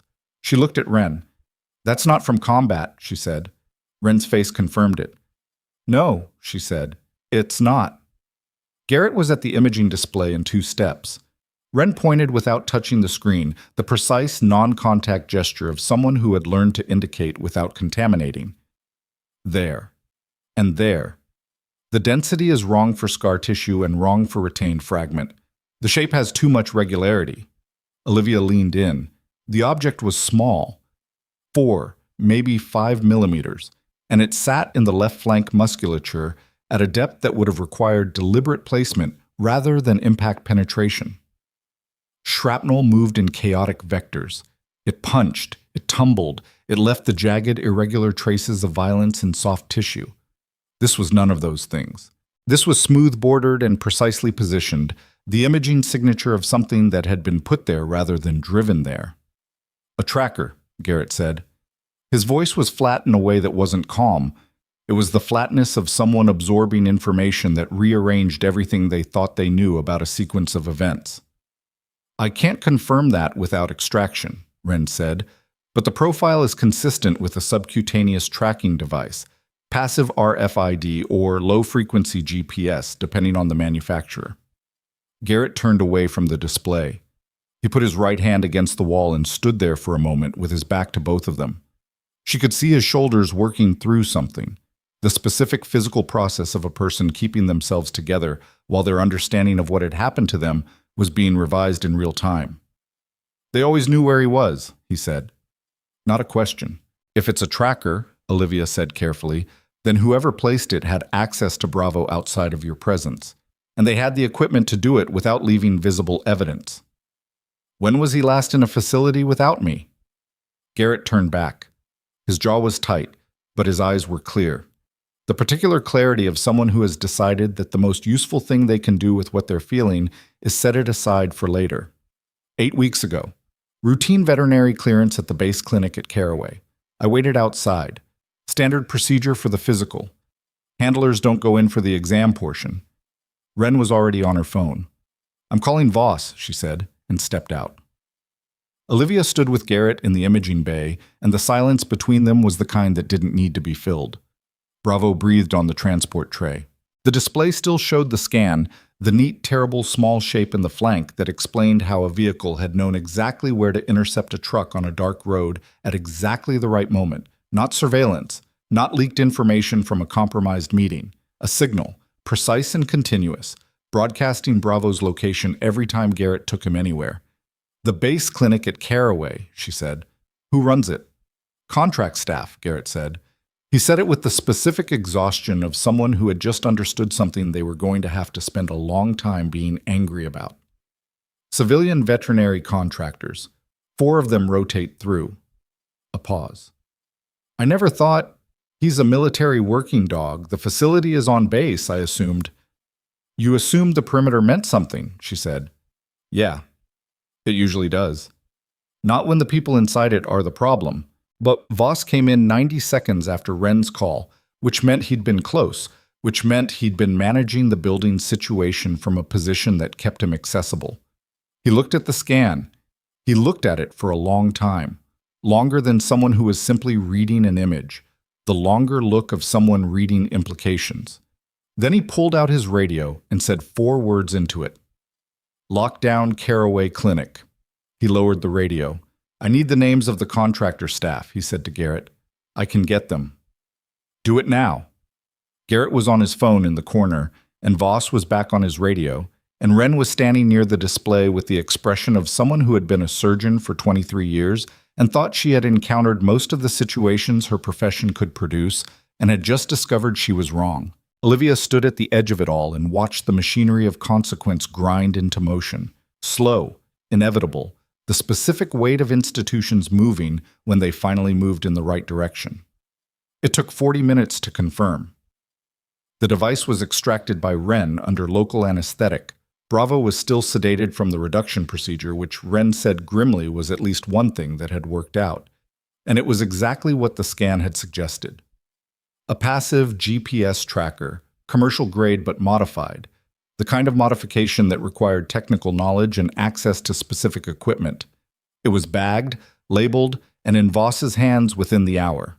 The veterinary contractor whose name appeared on Bravo's exam record from 8 weeks ago was a man named Felix Orr. By the time Voss had the name, Orr had already been flagged in a separate database. Not military, not medical, financial. His personal accounts showed 3 wire transfers from a shell company that traced, through the same 3-layer structure as Albright's contact, back to Dunmore Logistics.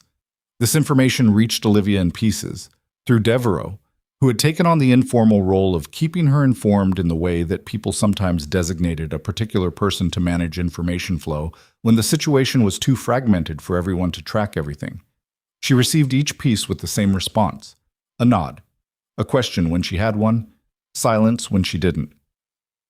At 3:15 in the morning, Douglas Cole was formally arrested at the Dunmore property by county sheriff's deputies coordinating with federal agents who had arrived from the Denver field office in the hours since Mott had made her calls. He had been in the property's main room with a laptop and a phone, and the specific expression, reported by the first deputy through the door, of a man who had spent 2 hours realizing that the people he'd expected to help him had decided he was no longer an asset worth protecting. Dunmore Logistics cut contact with Cole at approximately the same time the Dunmore General Counsel received a call from the IG's office. The General Counsel, according to sources Mott mentioned to Olivia in a brief corridor conversation at 3:40, had immediately indicated a willingness to cooperate with the investigation. Corporate entities, Mott said, with the practiced evenness of someone who had watched this happen many times, generally cooperated when the alternative was worse. The calculus wasn't moral, it was arithmetic. Paul Reith, reached at his home in Northern Virginia at 4 a.m. Eastern Time by two agents from the IG's office, declined to comment and requested counsel. His suspension from the advisory panel had already been processed and the formal notification was on its way. The panel chair released a brief statement by 6 a.m. Eastern that described the suspension as precautionary pending review, which was the institutional language for "we knew nothing and are very concerned," and which everyone who had been awake in a Wyoming hospital all night read with the specific literacy of people who had seen how the institution actually worked. Dr. Albright was suspended from Hargrove Regional pending investigation at 4:30 a.m., the paperwork signed by Patricia Engel in the administrator's office with the particular efficiency of someone who had been managing crises for long enough to know that the paperwork was the first step, and sentiment was not part of it. Karen Pruitt's situation was more complicated, which Olivia had expected. Pruitt had a lawyer by 2 a.m. The lawyer's first move was to establish that Pruitt had acted within her interpretation of hospital policy, which was technically accurate and also, in the context of the full picture, inadequate. Mote's office was looking at the pattern of Pruitt's decisions over the 6 weeks prior to tonight, the access logs, the meeting records, the specific sequence of choices that had kept certain complaints from reaching certain ears. Whether Pruitt had knowingly participated in Cole's network or had been managed without fully understanding it was a question that was going to take longer to answer than one night. What was not a question was that her decisions had contributed to a situation in which a documented whistleblower had been placed in danger and a decorated veteran had been turned away from medical care. Engel communicated to Olivia, through the intermediary of a very tired HR administrator who appeared at 6 a.m. with a clipboard and an apologetic expression, that her termination had been formally rescinded. The language was institutional and correct and contained the word regret 3 times, which was 2 more times than Olivia thought the situation warranted and 1 more time than she thought the institution actually felt. She signed the form that acknowledged the rescission. She did not sign anything that constituted a statement about her future employment intentions, because the form that asked for that had a line she left blank. The HR administrator noticed the blank line. "We'd need you to indicate your—" "I know," Olivia said. "I'll be in touch." The administrator took the clipboard and went. It was 6:17 a.m.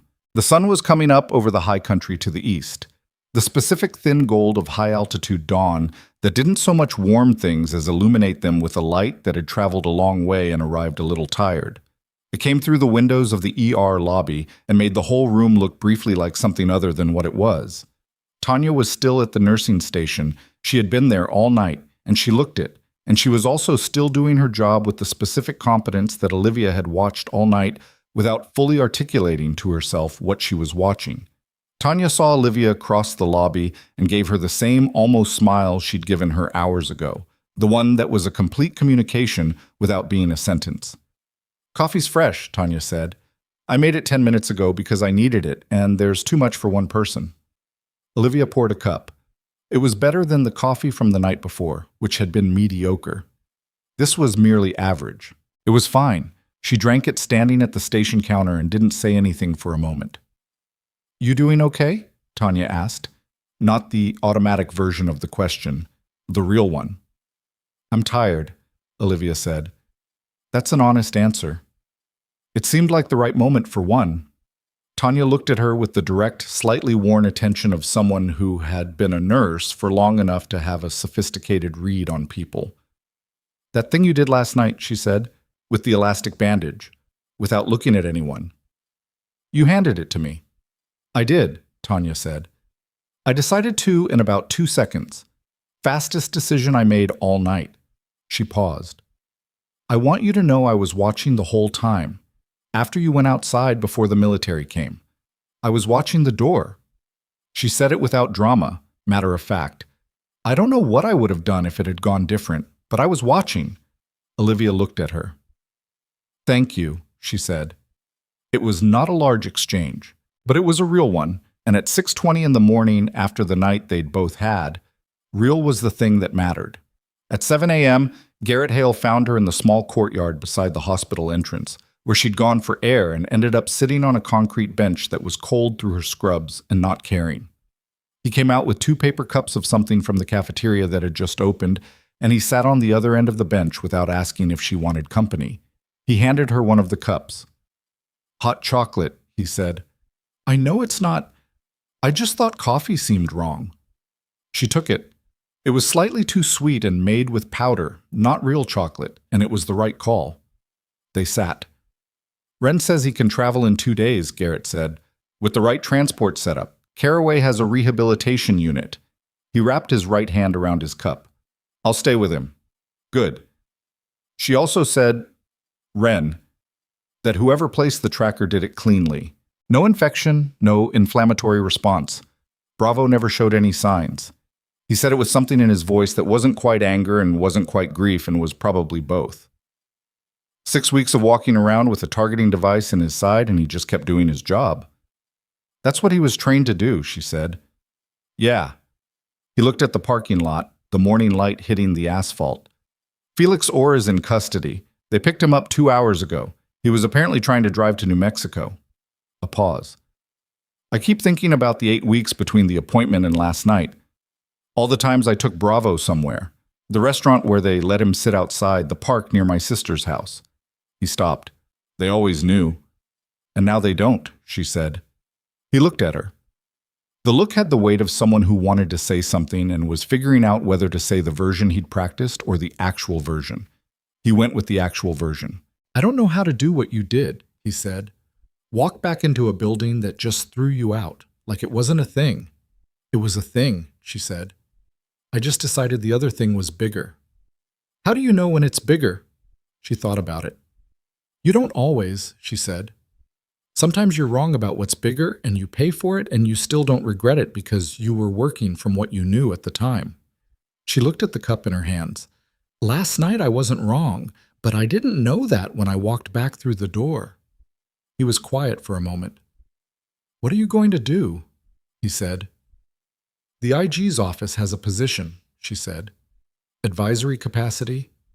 Clinical liaison for the investigation." She paused. "Voss thinks I should take it." "What do you think?"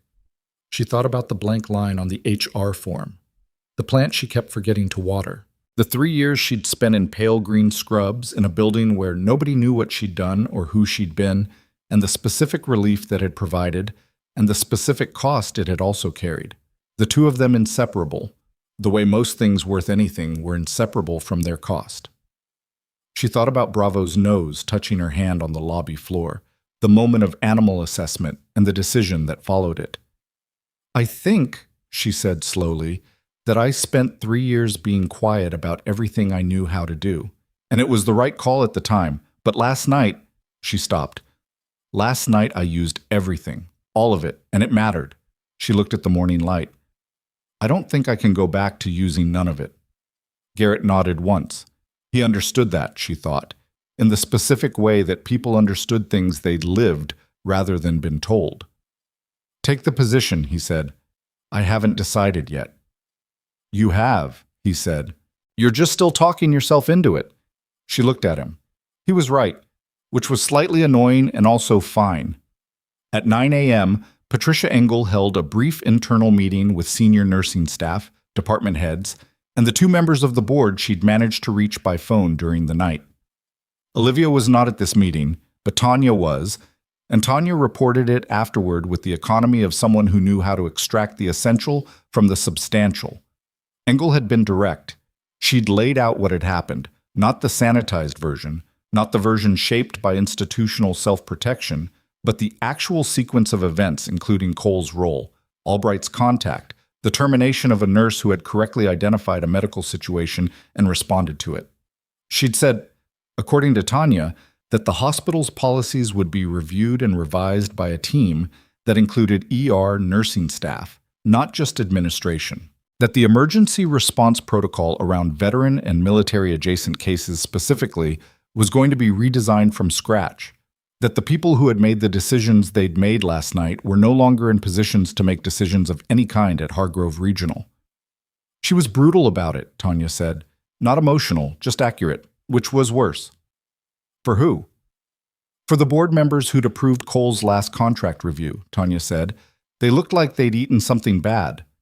The public piece came later because these things always had a public piece, and the timing of it was not something Olivia controlled or tried to. A local news outlet had picked up the story from a county sheriff's department press release about Cole's arrest. By noon, it had been picked up by a regional wire. By 3 p.m., it had reached national outlets because the combination of elements — veteran, military working dog, procurement fraud, hospital dismissal, tracker — was the kind of story that moved fast once it had enough oxygen. The framing was imperfect, because it always was. Some outlets led with the dog, which was fine and probably accurate to what had drawn people to the story. Some led with the fraud, which was the harder, more important thing. One outlet ran a headline that was factually correct, but missed every nuance of what had actually happened in favor of a cleaner narrative arc. She read it and put her phone down and didn't read any more headlines. What mattered was the documentation. Selby's files, Hale's records, Wren's extraction report, the tracker in its evidence bag, the financial trails Mott's office had been building for 4 months. All of it was now part of a formal federal investigation that had enough structure to survive the news cycle and enough substance to produce the kind of consequences that didn't evaporate when the cameras moved on. Cole was charged. Orr was charged. Albright was suspended pending further action. Reith's advisory panel appointment was formally terminated, and his name was submitted to the DOJ's Public Integrity section for review. Dunmore Logistics government contracts were frozen pending audit. All of them, across all programs, not just the working dog equipment line. The specific contract that had produced the substandard vests was referred for criminal investigation on 14 separate counts. None of it happened overnight. None of it resolved in a single clean moment. Investigations took months. Courts took longer. The apparatus of accountability moved the way large things moved, with significant inertia, imperfect aim, and occasional frustrating pauses where nothing seemed to be happening, and then suddenly a great deal happened at once. But it moved. That was the thing. That was what she held on to in the weeks that followed, when she was tired or uncertain or sitting in a deposition room in a federal building answering questions about the specific sequence of a specific night for people who needed the details in a form they could use. It moved. The system was slow and imperfect and required someone to put themselves in its path and refuse to move before it would shift direction. But when it shifted, the shift was real. She took the position.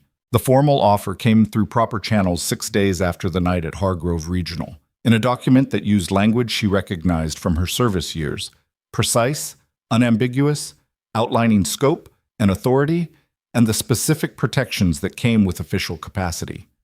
She read it twice. She signed it. She sent it back the same day. She called Hartwell and told her. Hartwell said, "Good." Then, after a pause that contained something Hartwell rarely allowed into her voice, "I always thought the separation was the wrong call." "It wasn't wrong for what I needed at the time," Olivia said. "No," Hartwell said, "but time changes what you need." Another pause. "You should know that the people who signed off on the clause review did it unanimously. That doesn't usually happen." "I know," Olivia said. "I read the memo." "Of course you did." There was something in Hartwell's voice now that was unambiguous. Not quite pride, because Hartwell was not the kind of person who performed pride, but the specific warmth of someone who has invested in a person for a long time and watched that person prove the investment correct. "Take care of yourself, Marsh." "I'll try," she said. "I'm still not great at it." "Nobody is," Hartwell said. "Do it anyway." Bravo left Hargrove Regional 2 days after the night that had brought him there, in the proper transport setup that Voss's people had arranged, with Garrett beside him the whole length of the drive to Caraway. Wren had cleared the transfer with the specific confidence of a surgeon who had done good work and knew it. Olivia stood in the hospital's ambulance bay when they loaded the transport. Garrett paused before he got in. He looked at her across the 6 feet of Wyoming morning air between them. "When the investigation phases into the trial prep stage," he said, "they're going to want testimony about the clinic, about what was found and when and how." "I know," she said. "I'll be there." "I know you will," he said. It was not a compliment exactly. It was an acknowledgement of what she was, what she'd demonstrated, what he'd seen in her when she'd crouched 4 feet from a 110-pound dog in a lobby and waited without moving. He got in. The transport pulled out. She watched it go until it cleared the curve of the entrance road and was gone. She stood in the ambulance bay for a moment in the cold and the quiet and let herself exist in the specific space of after, not aftermath, which implied something finished, but after, which was the ongoing condition of having come through something and still being here on the other side of it. It was not triumphant. It didn't feel the way the movies suggested it should feel. It felt like cold air and tired legs and a shoulder that still ached at the joint where she'd taken impact. And underneath all of that, a quieter thing, harder to name, the satisfaction that wasn't about winning, but about having been exactly what the moment needed, when the moment needed it. She'd walked back through those automatic doors with no badge and no plan, and nothing except the certainty that the job wasn't done. That was the whole story. Everything else was what happened because of that single decision, and the decision hadn't been complicated. It had been the simplest thing she'd done in 3 years, simpler than the 10,000 small adjustments of a life spent being less than she was. A dog was in pain. She could help. The cost was real, and she paid it anyway. She was not a person who believed in clean lessons or tidy morals. She'd seen enough of the world's actual texture to know that most situations didn't resolve into clarity, that accountability arrived imperfectly and late, that the people who deserved consequences sometimes received them and sometimes didn't, and that you did your job anyway because the alternative wasn't neutrality. It was complicity in the gap between what was true and what was allowed to stand. But this one had resolved, not perfectly. The imperfections were documented in ongoing federal proceedings and would be for the next year at minimum, but substantially. In the ways that mattered, Cole would answer for what he'd done, Reith would answer, Orr would answer, Albright would answer. The organization that had provided substandard protection to working dogs, deployed in conditions that cost them everything, would answer, and the dogs that came after Bravo would be equipped with gear that did what gear was supposed to do, and maybe some of them would come home without injuries they shouldn't have had, and the people who brought them home would do so without a targeting device in their partner's flank, and none of that was small. She walked back inside. Tanya was at the station. She would be there for another hour until the day shift properly took over, and she looked like someone who had been awake for far too long and had also had a night that she would be processing for a while. "You heading out?" Tanya said. "Soon." "Before you do," Tanya reached under the counter and produced the borrowed pen, the stubby one with the cracked grip that Olivia had taken from the supply closet at the beginning of the shift that felt like a different era. "You left this." Olivia looked at it. She took it. "You can keep it," Tanya said. "It's a terrible pen. Nobody wants it, but it's yours now." She looked at the pen in her hand. Cracked grip, smudge of ink on the barrel, the kind of object that accumulated in places where people worked hard and didn't have time to manage small things. It was objectively worthless. "Thank you," she said. She meant it for more than the pen, and Tanya knew that, and neither of them needed to say so. She walked out through the automatic doors into the morning, and this time she didn't stop on the sidewalk. She walked to the parking structure and took the stairs, the right stairs, the ones that went up instead of the sub-basement. And she got in her car, and she sat there for a moment in the specific silence of a vehicle that isn't moving yet. The plant in her apartment needed water. She'd been forgetting to water it for 3 years. She was going to go home and water the plant and sleep for as long as she needed to. And when she woke up, she was going to start being, in a context where it was on record and where it mattered, exactly what she was. Not the rookie they'd dismissed, not the quiet background presence who made herself small enough to fit the space they'd allocated her. The person she'd been before she'd practiced being less, and more than that person. Because 3 years of civilian nursing had given her something the Army couldn't, the specific knowledge of how institutions failed the people inside them and how to stand in the gap anyway. She started the car. Outside, the Wyoming morning was clear and cold and indifferent to everything that had happened inside that building, the way mornings were. Not cruel in their indifference, just honest. The world didn't mark the moments that changed things. The sun came up on the same schedule regardless of what the night had contained. But the night had contained something, and it had left marks, and the marks were real. She pulled out of the parking structure and drove toward the morning.